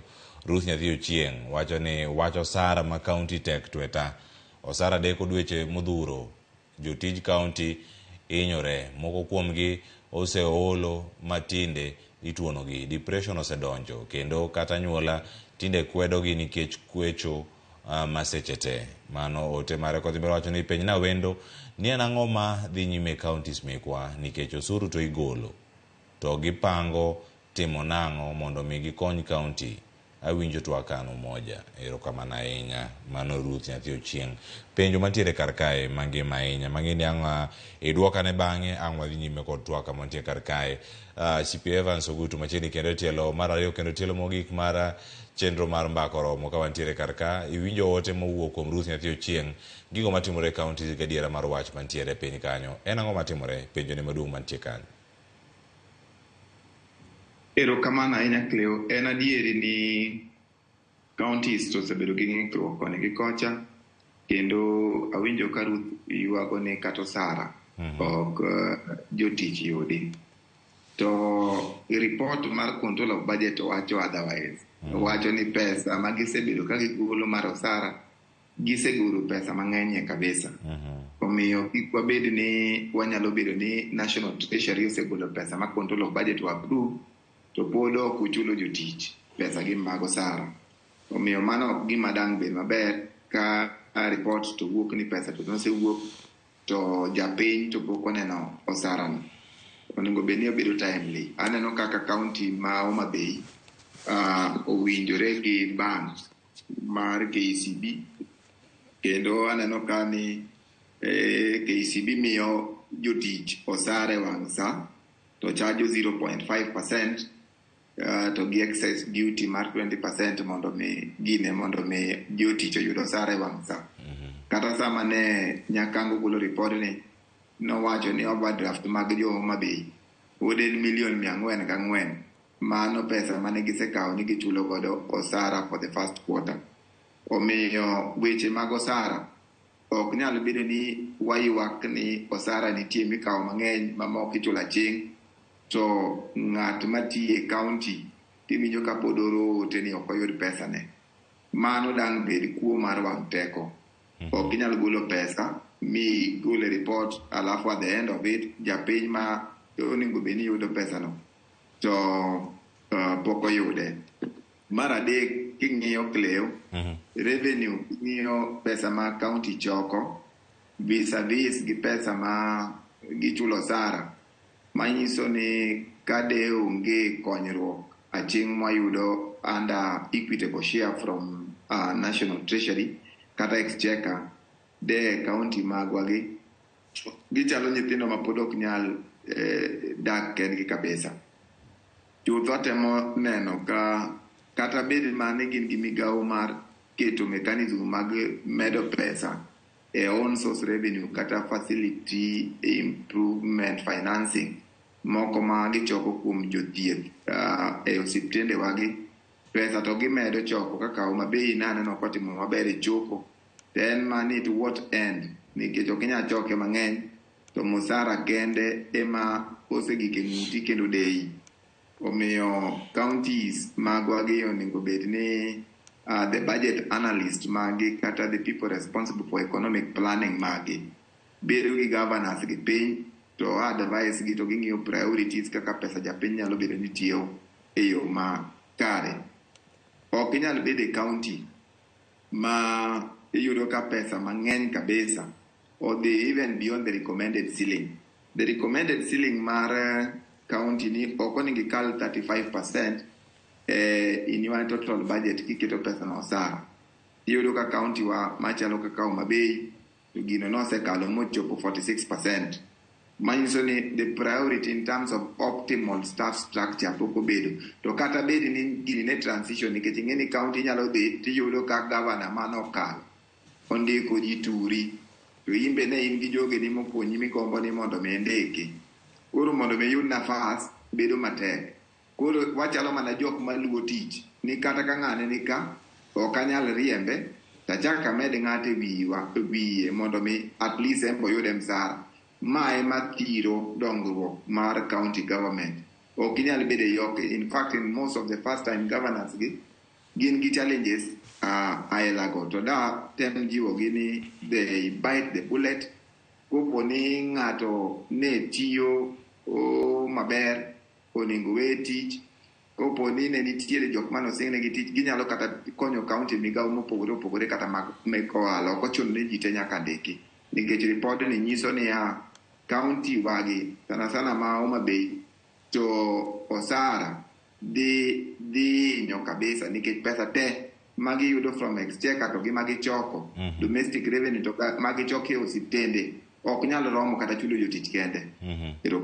Erokamano ahinya. Japiny kata janeno penjo okinyi ma kawuono CPA ni en tudruok mane mantiere kind osuru ma ichoko kod omenda ma itiyo godo e counties. Nikech iwacho ni osuru ichoko to omenda gi bende leo. Nitiere mago ma iwacho ni county ma Homa Bay kuom ranyisi ne ochako chenro mag chulo mag choko osuru mago ka okalo e lony manyasani kata mano kokalo e mbui kaachiel koda ka namba mane iketo kacha ma ichoko e chiro mopogore opogore. Chenro ma kamano chakre bende county ma Kisumu mano yawa yanga juma mokalo. Chenro gi duto ka irango mag choko osuru to ng'ato penjo ni osara gi gidhi kanye kata ng'omo ichulogi mana kokalo e yor aching'. Pogruok kata kaka gitudore weche mag choko osuru gi magi bende kaka itiyo kodgi e county nyalo bedo ni gidonjre kanye. Erokamano ahinya. Leo king'iyo kaka counties wagi osebedo ka choko osuru michoko e county inyalo wacho ni poge diriyo. Mokwongo nitie gimiluongo ni on source revenue. Magi osuru michoko e bus park, magi osuru moko michoko e chirni, magi monda swekra, mago gi other sources ma county ka county nyalo bedo godo depending kaka gin gi economic revenue streams magi. To mar ariyo ichoko osuru e facility improvement financing. Ing'eni chik nogol gi health nokadh ni every Kenyan en gi ratiro mar yudo quality health. Manyiso ni konego bed gi ni in gi quality health onego bed ni at least nitiere ushuru moro matin michoko e osiptende wa. Kidhi e osiptal tibiro yud ni kia registration siling 20 gi makamagi. Iyudo ka county ma Homa Bay osedhi maber nikech apani gisetimo automation kendo pesa gi mar facility improvement financing ni malo kabisa molo county mamoko gi. To ma Kisumu ema ologi nikech Kisumu ni pok machalo City. Koro ento mare ni malo kabisa. To chutho en niya, kopo ni osechoko omenda gi itimo gi nade? Itero gi county revenue fund to mondo mi authorize mondo mi oti kodgi to nyaka mana control of budget ema nyaka kendo authorize approval. E gimomiyo seche moko be Cleo anyalo chayo gweno tichayo gwang'. Ere kaka control of budget to nyalo yie ni gimoro amora mobire mbele gin gichwoe kok gino gol to gimbe gin gi chik momigi e katiba mondo mi ging'i ratiro ni pesa gitiyo e yo maber. Omiyo pesa ma counties osebedo ka choko en pesa matin ma kata osach gi kendo osach jotich kendo ok onyal chulo. King'iyo kata kaka gigine nikech adieri king'iyo compensation mar employees e Migori gidwaro executive kende dwaro bilion 3, assembly dwaro milion 400, Siaya bilion 3, assembly milion 373, Homa Bay bilion 4, assembly dwaro milion 465, Kisumo bilion 5, assembly dwaro milion 369. Manyiso ni pesa makende mar osara kata ni juogo mana ji te ok nyal konyo. Manyiso ni nyaka pesa duto mochokigi kochakore gi ma sirikal mamalo omiyogi ema nyalo konyogi kata chulo osara to gi development. Emomiyo nwawacho ni as per Public Finance Management Regulation of 2015 onego counties ong'e ni what is optimal. Kik ikaw pesa duto miyudo ni chulo go osara, kik ikaw pesa duto mitiyogo ni idhi ge wuodhe. Adieri kineno adieri gik matimore counties gi ok ber. Iyudo ka county moro wuoth kaka county wa Migori ka oketa wuoth mbele, wuoth akene ji dhi wuotho dhi kani. Iyudo ma domestic travel seche moko en milion 890 gi wiye. Sani nosechopo gi 80 gi wiye. Manyiso ni uchoko pesa ni ji dhi wuoth domestic travel. Wawuotho wadhi kanye, onego wa divert funds go mondo mi okony jopiny. Sipema Sugutu, mano thuolo makare mwakawo mar koro wadhi ane kaunti ma Migori. Jojo manie kaunti ma Migori e network masani mabendo na owinjane ni jo Migori to koro wacho nade kotenore kod weche mag chulo osara kokalo e lai miwacho ni en lai manyachon ma bende sirkal kata piny katiba ma pacho kae ok opuodho. Jojuma oyawre Migori cheyo machal nade ne bag na twak okinyi makawuono kotenore kod twak madhi nyime e studio kaka bende. Erokamano Cleophas, Migori wachiew makare kabendo kinyi makawuono wadwa ni mondo bende koro wayud paro to ahinya adieri ka otende kod nonro kata mana report manogol kod duolno mabende ochung'ne ng'iyo kaka budget koro iketo ma nyusi golo report mare mayango ni counties e first quarter jotiyo kod omenda maromo bilion 3 e chulo osara. Kabende penj maduong' bende koro osepenji en yo mabende koro ichulogo osara gi. King'iyo chik dwaro ni onego bed itiyo kod yono modern kaka integrated personnel and payroll data.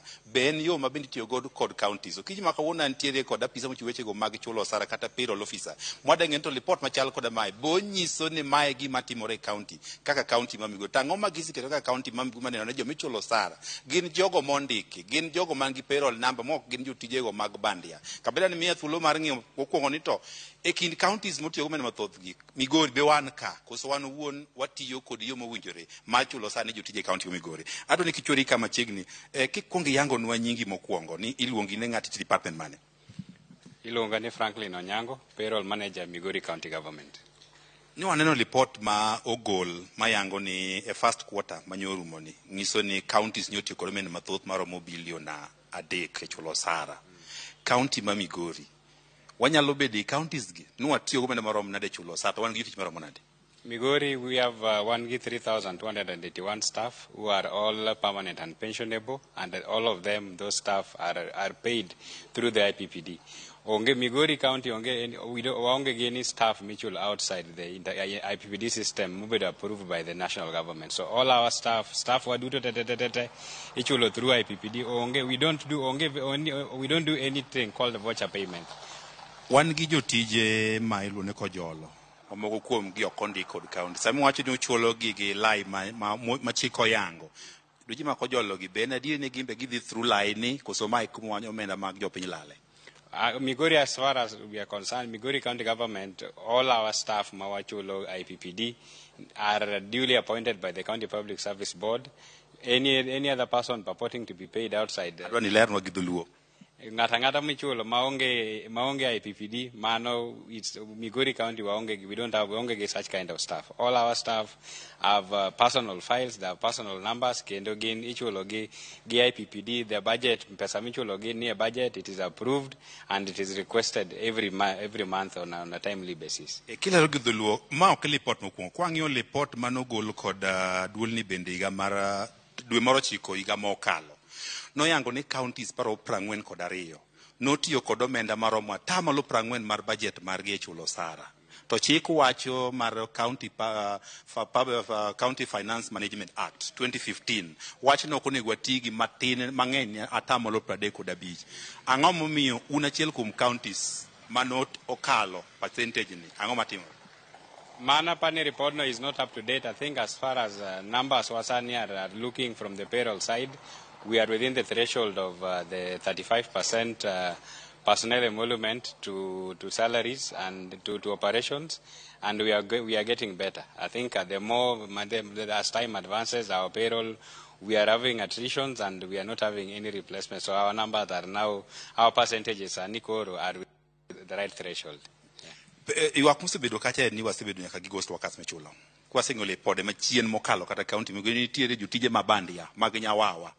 En ang'o mwaket nikech wach ni magi samoro kuma miyo omenda michulo sara dhi malo. Wan kaka kaunti ang'o mwasetiyo mar kedo ku jotije mag nyawawa? Migori County, His Excellency Governor Ochilo Ayako took the reign of this governorship. The first thing, not team payroll audit, team proper cleanups, and Migori, all staff, each will get PPD. Our payroll is one of the cleanest in the country. Onge ngamachula outside the payroll katangata chiel. And we are looking forward to even with time making our payroll cleaner and better.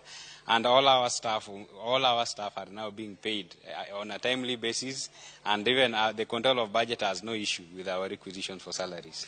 Kawei kilaro gidoluo iwacho ni government manyien kadonjo to biro gi joge modwa ni nyaka ndike tich. Samoro jogi biro iwacho ne manie medo the pay bill the bill wage bill maro bedo malo. Ere ang'o muketo kaka department mar ng'iyo ne jok ma ikelogi okelgi kaluwore kod chik mok ne kelgi nikech government matiyono? His Excellency Ochilo Ayako went to Kasamano Donjo Bedo Governor. Recruitment not him for his office, not him as per the guidelines MagSRC, not him as per the guidelines MagECC, and he only went for staff mano bid approved for his office. Onge any other person mano biro godon cage. The governor embraced staff mano yudo tete more make sure not your code in the positions they were appointed. No, he only replaced those ones machiko yene magin chief officers GCCs. All other officers mana ge advisors kende machiko yene. Beyond that onge ngata maserikali no chako biro godo, and he's working well with all the staff. Erokamano kuom ler machal koda mano kinyalo winjo mana pisa ma ochung' ne wechego mag chudo mar osara kata payroll manager kabendo lero ni e county ma Migori gino wuon gisebedo ka gitiyo kod lony no machiko puodho ma idendo kaka integrated personnel and payment and payroll data ma bende chik dwani mondo koro gitigo kiwacho ni bedo ni mokum sebedo ka koro chiwo omenda machingo kokalo kuom lai manyasani ni emosime mokum counties koro tiyo kod omenda mathoth e chulo osara kata omenda jopiny mathoth lal kolero ni gin kaka county giseketo lai makare kendo jatich moro amora mendiko nyaka bed kod namba mare kendo nyaka gine ni koro ndike ka olure kod chik mano ma jopiny koro kolal e county ma Migori. Jojo maero kamana ahinya ibedo gi twak gi jalony wechego mag payroll to ahinya bende oselero mano wuon omenda mantiere e county ma Migori kosen wuon chulo osara debed en wuon chulo osara kar kanye county ma Migori. Ero kamana ahinya waduogo e studio kar ka mondo dhi nyime. Antiere gi wuod Migori bende e studio kar ka. Entiere county ma Migori sani en Uriri. Adani Okona iwinjo kaka payroll manager ma county ma Homa Bay bende oloso achiel kachiel kendo gik mosebedo kata kowacho gigo ma olose mano ka Joju mane ni kod Migori kacha iwinjo kanyo wacho ni gin clean gitiyo kod IPPD bende nitiere county e pacho ka kaluwore gi nonro mari gi lony mari bende kaka jalony weche gi mag uchumi kachal kod weche gi mag kwan matiyo kod IPPD full manyaka sano nyalo wacho ni oge weche gi mag chudo e lony manyachon.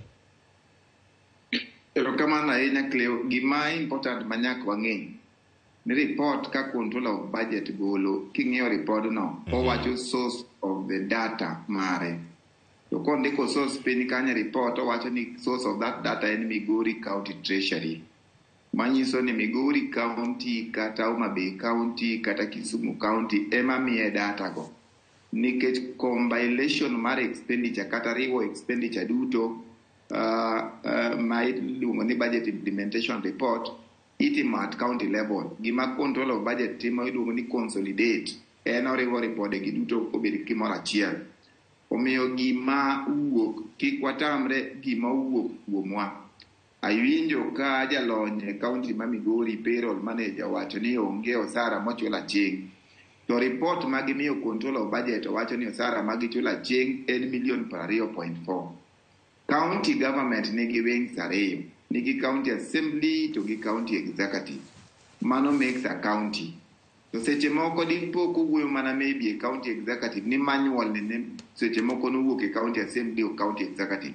But county level kane consolidate report to nondiko more ne controller nikech source of that report en county level mano or ne controller 20.4 million ochul through manual manyiso no chule aching.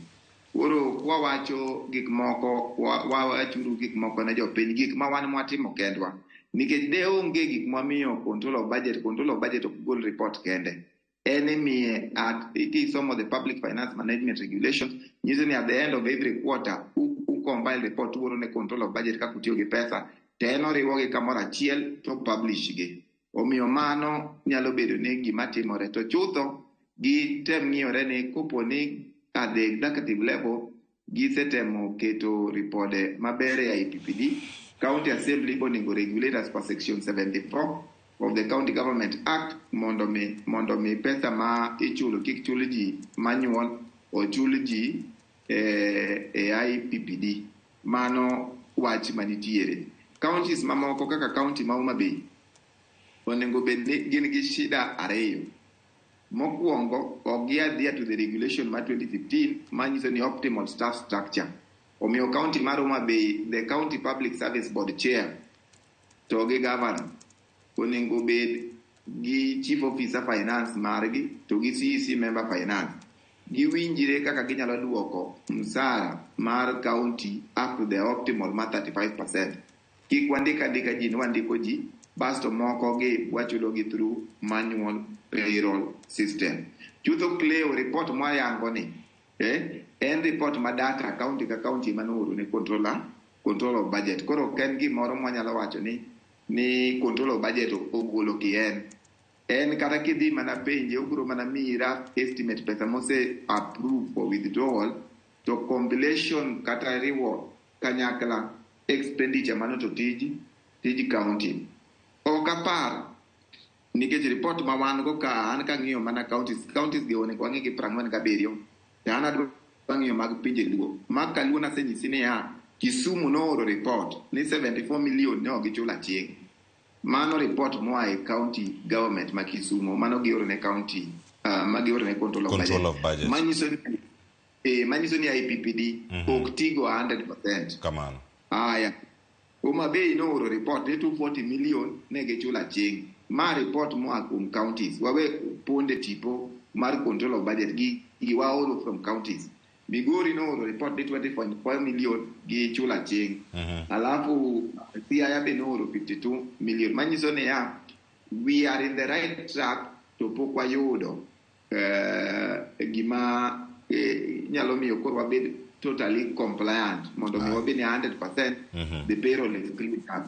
The only thing madwa pijura ne Cleo county duage wadabedo ni wadwa ng'eyo chieng wadabedo adieri nitiere step mwakawo for cleanup.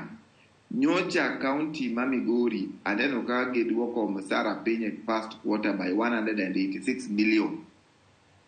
En migawo mane gikawo ne pesa mane lal e payroll mar 186 million 710 magi publish ne jopiny ni ma irode mane wayudo ka pesa ni ikwalo godo te waseyudo kaka wadine.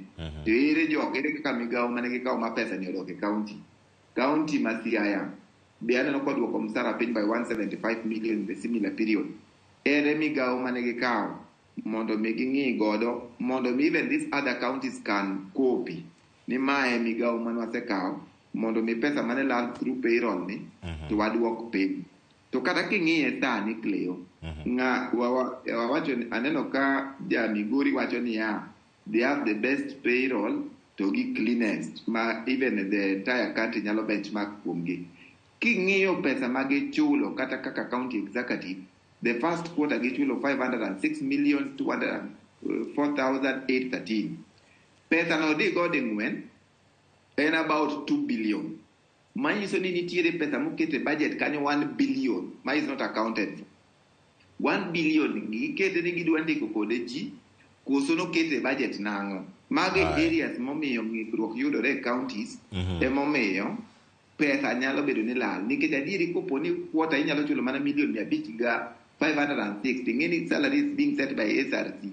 Manzo ni okibi wacho ni quarter machielo to salary di medre. Quarter machielo to salary. Koro kawa ni first quarter is the standard. Mar chulo osara. Inyalo mana chulo up to 506 million a quarter. Quarter higa gin quarters ang'wen. Kigo pesa de ng'wen en 2 billion ok en 3 billion. Ang'o miyo giketo 3 billion e budget gi ma salary. Erokamano. Penjo maduong' ahinya mantie kanyo. Mage kuonde ma pesa nyalo bedo ni duogo keto labo.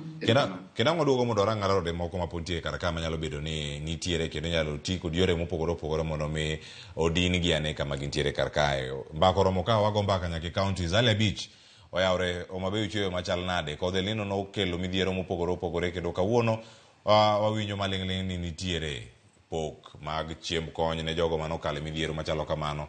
Nyaka sani ginyalo bedo ni chenro sechopo kanye miwane twak ka entiere kanyo e county ma Homabay. Ali. Cleophas en adier ni koth mag El Nino manochwe ga mokalo achiel kuom kuonde manokele pek mokalo e county ma Homabay kandi en sub county ma Chonyo North ma kawuono wantie ni kendo king'iyo kuonde gwenge mopogore opogore ma Homabay kandi en sub county mar Chonyo North ma kawuono wantie ni endi emana jopiny oyude pek mokalo kalore kod masira ma koth manochwe mapek manodaro famili mathoth kaachiel kod ketho mwandu mopogore opogore mag jopiny ka puothe ekas mathoth bende pi noketho e alwora mar Chonyo North kaendi kalore kod kodhe mag El Nino mane e kor gwenge ma pacho kaendi. Okinyi ma kawuono Cleophas kaka inyalo neno wantiere kar thieth kata Simbi dispensary mantiere ka chund bura mar Chonyo North kaendi kaendi wabiro kalore kod migepe mopogore opogore kama oting'o migawo mar Safaricom Foundation, migawo mar Kenya Red Cross kod migepe mamoko ma obiro mar chiwo kony ne famili mathoth mokalo manoyudo hinyruok kalore kod masira manokel kod koth manochwe higa mokalo. Ka waketho sa Cleophas an kod moko kuom jodito mag riwruoge mopogore masani koro go tach Simbi Kugembo kaendi mar chopo ir famili manoyudo pek kalore kod kodhe mapek manochwe kendo kelo negi masira. I'll begin with you. Maybe we'll start by introducing yourself and tell us what the kind of programs you are undertaking today following the adverse effect of El Nino that displaced many families in Rachonyo North region. Welcome. Thank you so much. My name is Karen Basie. I'm the Director for Sustainable Business, Social Impact and the Foundations at Safaricom. Today we are here with our partners, the Kenya Red Cross, who had reached out to us to help the community in Simbi area recover post the El Nino and the flash floods that wiped away their crops. So here we are with our partner Red Cross trying to support this community in this recovery phase. Yes. It is now 2 months since the advanced effect of El Nino. Somebody will ask, why are you coming today? Yet a number of families, many people were affected in late December, and you are coming toward the end of January. Why today? Yet there have been a lot of problems in this region during the El Nino rains. Maybe Red Cross can take that question start by introducing yourself. Okay. I'm Helen Cheruto, Regional Manager for Kenya Red Cross, West Kenya Region. This is a continuation of the services that we've been giving to the communities that were affected by the floods since last year, November. The communities here in Rachonyo North, starting with Simbi, they were affected by the flash floods and they were displaced. We came in to support with the shelter NFIs and issues of hygiene and promotion at the community level, and they went back to their homes. And here we are today with Safaricom Foundation to support as part of the recovery with the food distribution. This one will assist even the children who are school going to be able to participate in their education without missing the education because maybe they lack food at home. Actually, one of the effects that happened during that flash floods, a lot of crops that were in the farms were covered and they were damaged by the flooding water. And they were not able to have their normal harvest for December. And that's why we are here today. Yeah. As Red Cross, you have been very swift in acting during disaster, and this place has been receiving a lot of challenges when during the heavy rains. What are the permanent solutions to the perennial floodings that have been affecting many residents of Rachonyo region? Okay, we've worked with this community, and I agree with you, they have always been affected by the floods. And we've had discussion and community engagement with them together with our leaders from CDF, the national government and the county government. And the long-term solution is having permanent dikes that actually can prevent the water, the backflow from the rivers to the community. Thank you very much. Cleophas kapok atieko wayadok na ire office mar MP makandi kaka chiel kuom jogo eko motelo ne jopiny kaende jopiny makarachuonyo ka osebedo ka ywak higa ka higa ni chiemo mimiyogi eki ok oromo en ang'o mofis mar MP makatimo maneno ni wacho ula masando jopiny gwenge mag Simbi ka gwenge ma Wang'i Chieng gwenge ma Kubuya otieki mondo jopiny marachuonyo kaende obed kadak e utegi kata mana ndalo mag koth kata ndalo mag chieng' ang'o mofis mar MP timo maneno ni ok mana sama masiro neno tikelo chiemo ma jopiny chamo kaeto rumo to ka koth biro chako chando kendo daro gi miere. Mokwongo gi nyinga an Daniel Onyango, constituency manager. Kapok awuoyo, I appreciate Mheshimiwa Adipo Kuome, appreciate the intervention mar Red Cross. Kendo sani koro wakelo Safaricom Foundation en mor mare to gi mar jokarachuonyo ni wan gi joma biro konyowa e tijegi. Gima duong' ma jo constituency osetimo en timo capacity building ne joma odak e area ma koth osebedo ka chando ndalo ka ndalo. Mokwongo gima watimo, wan gi project mar Kimiro Luch ma jowa pok otiyogo e yo maber. Mago achiel kuom mamiyo pi baro gi oko. Koro gima watemo timo ni wang'iso ji mondo wabed food secure, mondo mi sama koro koth oketho cham mane ni e puodho kik bedi koro waonge gimoro. Mar ariyo, watemo wuoyo, apart from daik, nitie joma bende odhi odino ndara mar pi.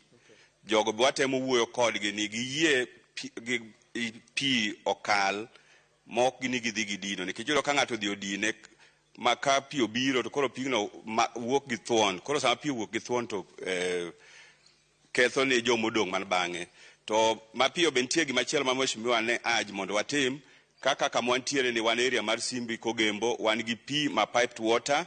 Mheshimiwa Adipo Okuome nokelo pigni ndalo machon. Kata sani pigno tiyo. Wayie wachul pi, wayie mondo mi wakaw pi tap water e mwamodhi. Machielo sani wan gi project madhi nyime mar stima. Wayie mondo mi ka dipo ni pol dwa kalo dala ni kikikel koko. Kendo machielo en ma jakom CDF be dhi wacho. Koro sani kuneno ka jomoko luore watimo mapping onge ng'ama idhi we jokarachuonyo Mheshimiwa Adipo Okuome dwani dala ka dala obed gi stima. Adwa ni mondo wadog e studio jakom obiro loso ge samo timo interview an gi penjo achiel ne Red Cross kapok aduoki achiel ka achiel studio. You can tell us the number of beneficiaries today and which areas are you visiting today concerning this program? Okay, today we are visiting 4 places. That is Bala. We are here in Simbi Health Center, and we are going to visit also Kobuya and Osodo. Those are the areas that were affected, and we are targeting a total of 660 households here. But we are working with Safaricom in other 5 counties, whereby in total we could have covered 3,330 households in all these 5 counties. And my partner from Safaricom can mention the counties that we are working together, apart from Omabe. Briefly, as we finish. Yeah. So from here we have Makueni County, Marsabit, Garissa, and Meru. Last week we were in Nyandarua. So Nyandarua, we supported them last week because the rains are still continuing and it's cold, so we gave them blankets. But for food is Makueni, Marsabit, Meru, and Garissa. Thank you very much. Cleophas Oluoch mani winja achiel ka achiel kony mobiro ne jogo eko mane piyo dare miechgi e gwenge mag Simbi kaendi wabiro luwo ka waloso gi jopiny ka achiel kod tenanga makoni mondo giswa nena pek ma gisebedo ka gineno kalure kod kodhe mosebedo ka daro gi higa ka higa e kinde ma kodhe ma pek chwe kod gwenge ma pacho kaendi. Ka ok kamano to abiro duogo achiel ka achiel e studio mondo idhi nyime kod twak modhigo nyime ka wato pod wabiro luwo wang'eni chenro ni biro chalo nade to jopiny ma osebedo ka piyo dare miechgi to wacha ng'a kalure kod chenro ma kawuono kelegi kokalo kuom riwruok mar Safaricom Foundation kod riwruok mar Red Cross ka achiel kod migepe mamoko mobiro masiro jopiny ma osebedo ka neno pek mikelo ne kod koth mapek mosebedo chwe kor gwenge ma pacho kaendi. Cleophas agoni erokamano ahinya Lebich kuom bagono twak e makare. Ageno ni gidhi chopo e gwenge ma Wahambla koso gidong' mana Simbi koso gibedo ka gisudo e gwenge mage e kinde ma wantiere sani. Mano Lebich ka nitiere kaunti ma Homabay winjo kanyo ichwalo chiemb kony ne jogo ma bende nokalo e midhiero mar koth El Nino kama bende ne giyude midhiero ma opogore opogore. Waduogo e twak ma sani warango wechego mag chudo mag osara e counties kaka itimogi bende kaka wadhi nyime kod twak. Antiere ka kod CPA Evans Ogutu mana kama nawe kar kacha nitie kama chielo mangine ang' wawuok ka waringo wadhi e kaunti ma Mombasa e kinde mabiro to sani ang' waduog mana e twak kar kae. Kane iloso kendo kane aduoko penjo mane wuok kacha kaunti ma Migori penjo maduong' mantie kar ka ni inyalo ti kod IPPD cha te ma ok ti gi manual cha koso inyalo ti kod kumoro achiel. Rem mar tiyo kod IPPD dichiel kata e chenro duto mag chulo osara e kaunti zo ma pacho kae. En rem kaluwore kod lony mag jogo matiyo kode koso en rem kuom jogo mandiko ji e tich mar rem keto jogi e system madwarore mar IPPD, mano kaka ne sirkal dwaro mondo mi ochak ti kode dwe mar 10 tarik 1 higa mar 2022, mano kaluwore kod oboke mano mar sirkal kaachiel kod kadwaro mar apis jaga budget ma pacho kae. CPA. Erokamano ahinya Cleo, ing'e ni chutho kwa ng'eyo mana kaka nanyisi ni sirikal gi structure mare to gombo nikech ineno ka sirikal nosekawo migawo ma ginyalo dino go rode ma ginyalo go make sure ni pesa ma sirikal ok otiyo e yore ma ok owinjore. One of the measures ma giketo ni gimoro amora mitimo kata kidhi nyiewo chiemo, kidhi nyiewo ang'o, kidhi nyiewo fuel, to sirikal noketo system kata kidwa timo development ne giketo system miluongo ni IFMIS, ne giketo Integrated Financial Management Information System. Ma konyo sirikal e migawo mar making sure ni gimoro amora mitimo bedo captured e database to bedo streamlined. To king'iyo areas mag chulo osara mag county kata mag national government, be sirikal no consolidate weche mag osara gi nikech mondo mi gigi bedi ne nitiere ng'ikruok manobedo kapok gigi obedo introduced. Emomiyo yudo ka sirikal noketo migawo mar IPPD, Integrated Personnel Database madwarore, payroll database madwarore. Omiyo magi migawo ma sirikal kawo mondo mi gigeng'go weche manyalo bedo ni kelo mibadhi kuonde mag chudo, obed chudo mag supplier, obed chudo mag osara, obed chudo mag projects, gige obedo consolidated e system achiel. Koro en ang'o momiyo ng'ato inyalo mine thuolo moro matin mar chulo ng'ato msara chieng'.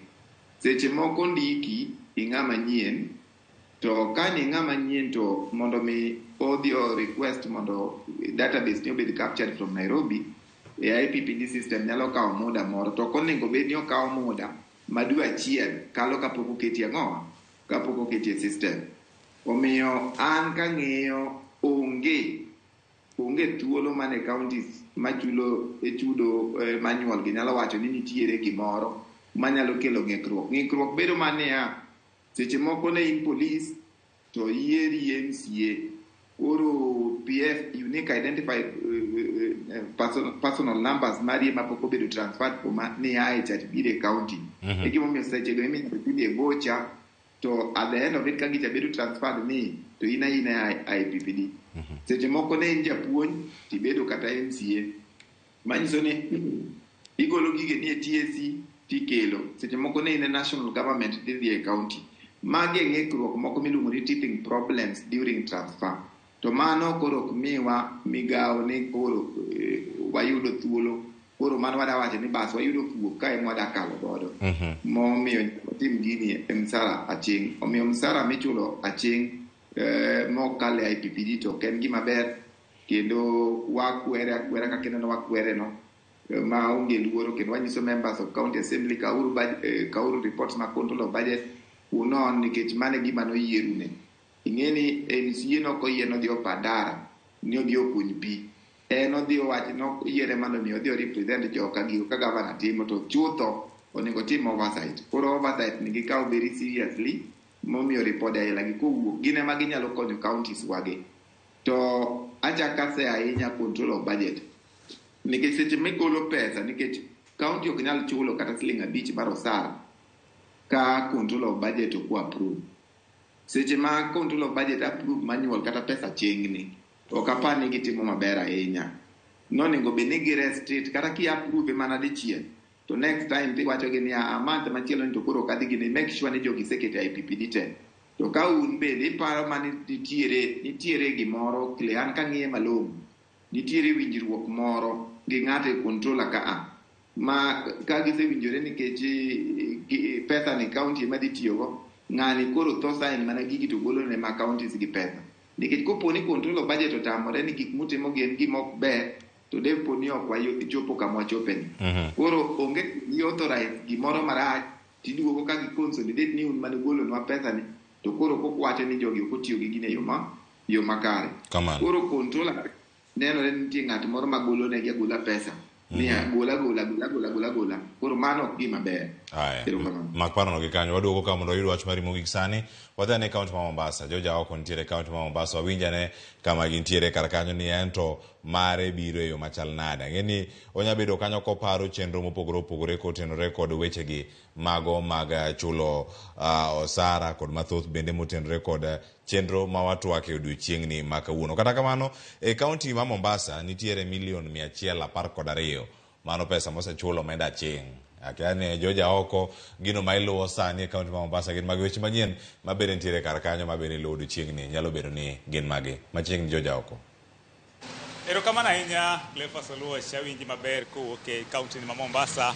To kawuono ni waluwo mana twak ma dhi nyime kaluwore gi wach chudo mag jotich e kaunti ma Mombasa nikech yangore ni kwan atamalo mathoth mag omuom madonjo e tend kaunti ikoni dhi ne jotich ka jopiny bende samoro ng'ur ni ok gine samoro dongruok malong'o mitimo e kaunti. Koro gin bende samoro gipenjore ni to en ang'o ma pesa michulo jotich jotijegi timo ang'o nikech ikoni ka ging'iyo moko kuom kor gwenge ok gine ka jotijegi tiyo tich mowinjore gi pesa michulogi to chutho king'iyo tikoni kwan atamalo maduong' mar pesa bende dhi ne jotich. Koro adwa mana wuoye gi moko kuom jodak e kaunti ma Mombasa gimiane pachgi ni to chudo mikoni pesa mikoni chulo mang'eny ni ang'a timore onego ketie nitie chal ni nitiere mibadhi koso ang'o miyo inyane pachgi ni to chudo mag osara mag jotich ni ang'o madier wach e kaunti ma Mombasa. An kawuoyo an Paul Odhiambo Bora an kawuoyo to aneno ka gima nitiere gimoro ma jo kaunti ok dwa timo. Kech mokwongo kaunti onego chul ji gi digital miluongo ni biometric.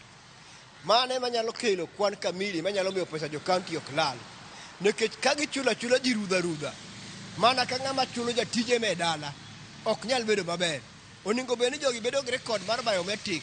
Mokwongo data no onego bed kata mana jotich ka sign to giketo lwetgi mondo wang'e idadi duto mar kwan mar jotich.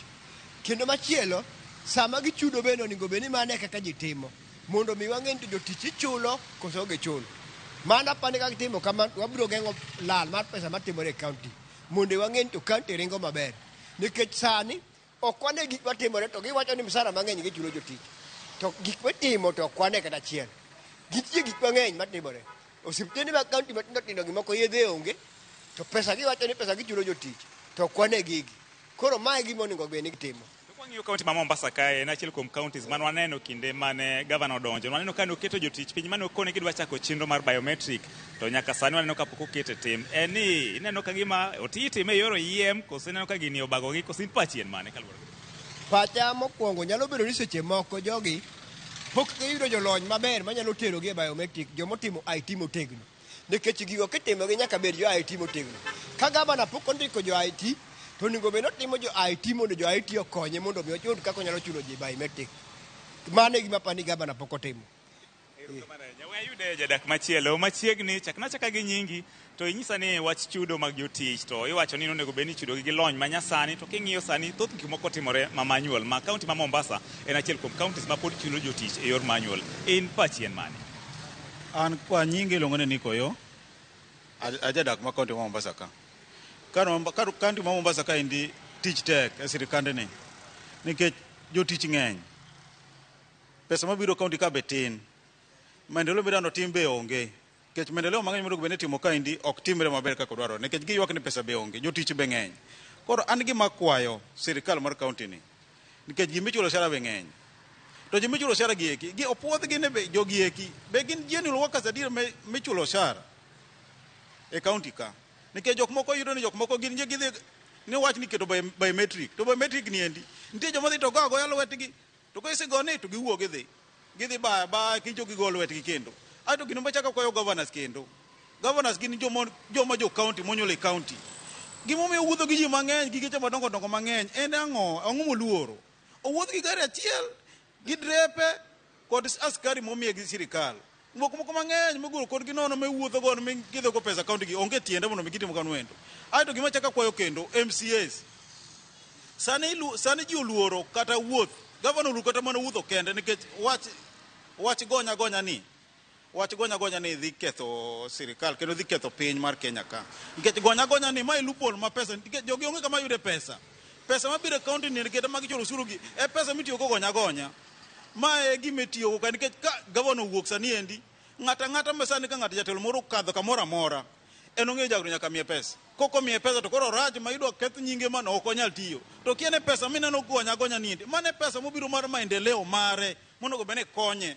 To en ong'eni koro mano koro ka gavana kogolo ka jatelo kogolo koro mano koro jatelo ok ti nikech ok ogonye. To mano pesa monego bene tiyo kelo maendeleo e kaunti wa. Ka pachi in wuon mondo mi udin rode mag weche mag mibadhi kata pesa ma samoro tiyo ma e yo ma ok odhi kare. Iparo ni en ang'o monego tim mar dino rode mag pesa mag mibadhi mikoni samoro ok tiyo e yo makare? Mondo mi din rode gi eki odwaro joma genuine public servants. Wayier ng'ato gi chuny ng'ato owuon. Gik wayier ng'ato ne party oyiero kata wayier ng'ato ne ng'ama kama en gi pesa. Wayier ng'ato gi chuny ng'ato mopuodhi manyalo tiyo n'oganda.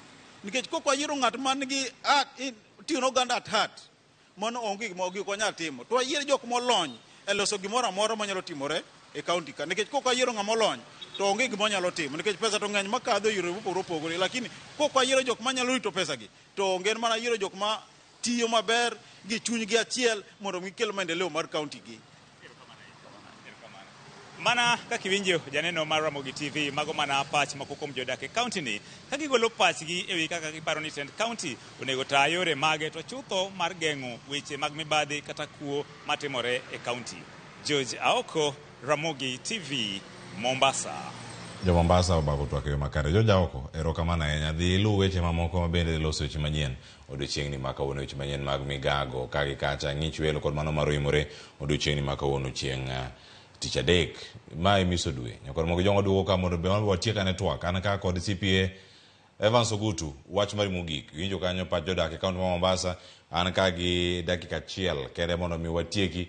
To ei dakika no inywanda weche go duto moting'o chenro mabende wasebedo kar kae gino madikon telo mag counties mopogore opogore jolonyo weche mag omenda jolonyo weche mag uchumi mabende tayo counties mopogore opogore e pacho ka kata gwenge makaluo kotenore kod chudo kokalo e lony manyasani kata IPPD. Erokamano ahinya Cleo. Wach manyalo wacho mogik en niya, pok aneno counties wagi sana mago ma kaluo ka mosekawo report mar control of budget ni very seriously. Kade gisekawo report mar control of budget very seriously, de gik moko maneno timore ka gide ok otimore. Report gi giricho kabisa en mani kawuono nwa wacho mana weche mag osara kende. To king'iyo report gi from weche nikech report budget opog nyadi dek. Nitiere weche mag osara, nitiere weche miluongo ni compensation of employees, nitiere weche mag operations and maintenance, miluongo ni O&M, to nitie weche mag development. King'iyo counties wagi nyalo yudo moro nigi kuok marach mane weche mag osara, to operations and maintenance to gintiere maber gi development. Moko be nitiere maber e weche mag osara, to gimoro amora ma koro county timo to koro onge. Osara teri timo maber ndi, lakini koichako development kata operational maintenance mari are very poor. Koro members of county assembly ng'iuru weche mag control of budget gi mondo mi ugeng'. Iwacho ni prevention is better than cure. Geng'o oloyo dhi thiedho. Omiyo an gima nyalo wacho ne oganda wawe utamore report ma control of budget ogolo nikech une manomiyo control of budget report gi consolidate gi.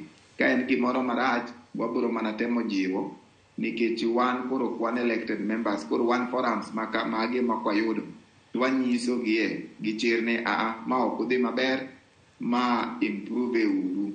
Mane wach manitiere nikech kata king'iyo county man wang'iyo ma Mombasa, county mar Mombasa search gi nomedore from 900 and something million to 1.5 billion similar year. To weche mag IPPD kata manual chuda ching ne about 112 million. Manyiso ni Homa Bay mane margi omedore mana gi 312 to 240 million te en aching. manzo ni jowa mondik ni mondo mi okony kata governors wa umbe ok ukony nikech maybe governors wa be ok nyal wacho ni gin gi expertise in financial management. Jowa mondiki mondo mi okonywa jogo mondo mi streamline gini be okonygi.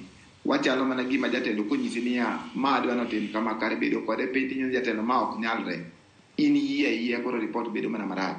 Wayie uru mondo mi kik wang'i uru mana national government kende.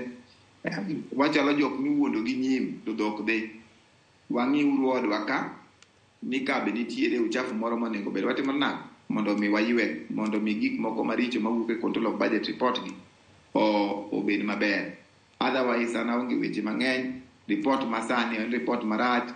Members of county assembly we ubedo ngoro beduru udhi ung'e report gi counties mag mondo mi ng'at moyudo koni gi migawo kata tich marach manotim obed held personally responsible mondo mi wakon counties magwa. Erokamano ahinya. Agone erokamano ahinya CPA Evans Ogutu kuom bedo kendo yudo thuolo mar twak kodwa e Ramogi TV. Okinyi makaone chenro mar mbaka oromo wapuonjore kendo wabedo kod ng'eyo gigo matimore counties kendo mano e mor marwa pile pile. Chenro mar mbaka oromo kwagoyo mbaka ni gi jowa duto nyako Ramogi jwang' jogo duto mokelo chenro obiro ni e yo makare mago muting'a nyaka jofwambo mwaloso godo e kor gwenge wantiere Kisumu gi Millicent Adhiambo, wadhi Migori, wayudo Jojo, wadhi kaunti ma Homa Bay, wayudo Alia Beach kaachiel koda ka Joja ok e kaunti ma Mombasa e studio ma Nairobi kar ka bende wakelo ni chenro nyako Ramogi jwang' ka isiro gi ji mopogore opogore ka wantie kod director jogo mantiere TX, jo Mark Duol, jogo mabende nitiere graphics kanyo katayo chenro nyaka jo kamera nyako Ramogi jwang', jo digital bende makeyo chenro ma kamachiel kachiel e mbui mag Ramogi TV mar Facebook, X kaachiel koda ka YouTube. Wagono erokamano ahinya. Ka dipo ni donjo e chenro ka chenro rumo dhi yud chenro ni achiel kachiel e mbui marwa mar Ramogi TV e Facebook kata e YouTube marwa mar Ramogi TV. Dhi yude chenro ne nitiere achiel kachiel kata sani pod nitiere kanyo. Kibiro bang' chenro ang' yude kata bende gi chenro mamoko mag Ramogi TV inyalo yudo gi achiel kachiel kokalo e mbui wa duto te mag Ramogi TV kama itudie kodwa e lojo wetewa makelo go chenro arokinyi sa 12 nyaka sani koro romo sa 5 maro nyango Joyce Oduor kaachiel koda ka Sharon Ong'ao kanye kama watieke. Nyinga Cleophas Oluoch jakisumo kanya kwar mokeo nyaka Tisango oriti masane.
Let's open big doors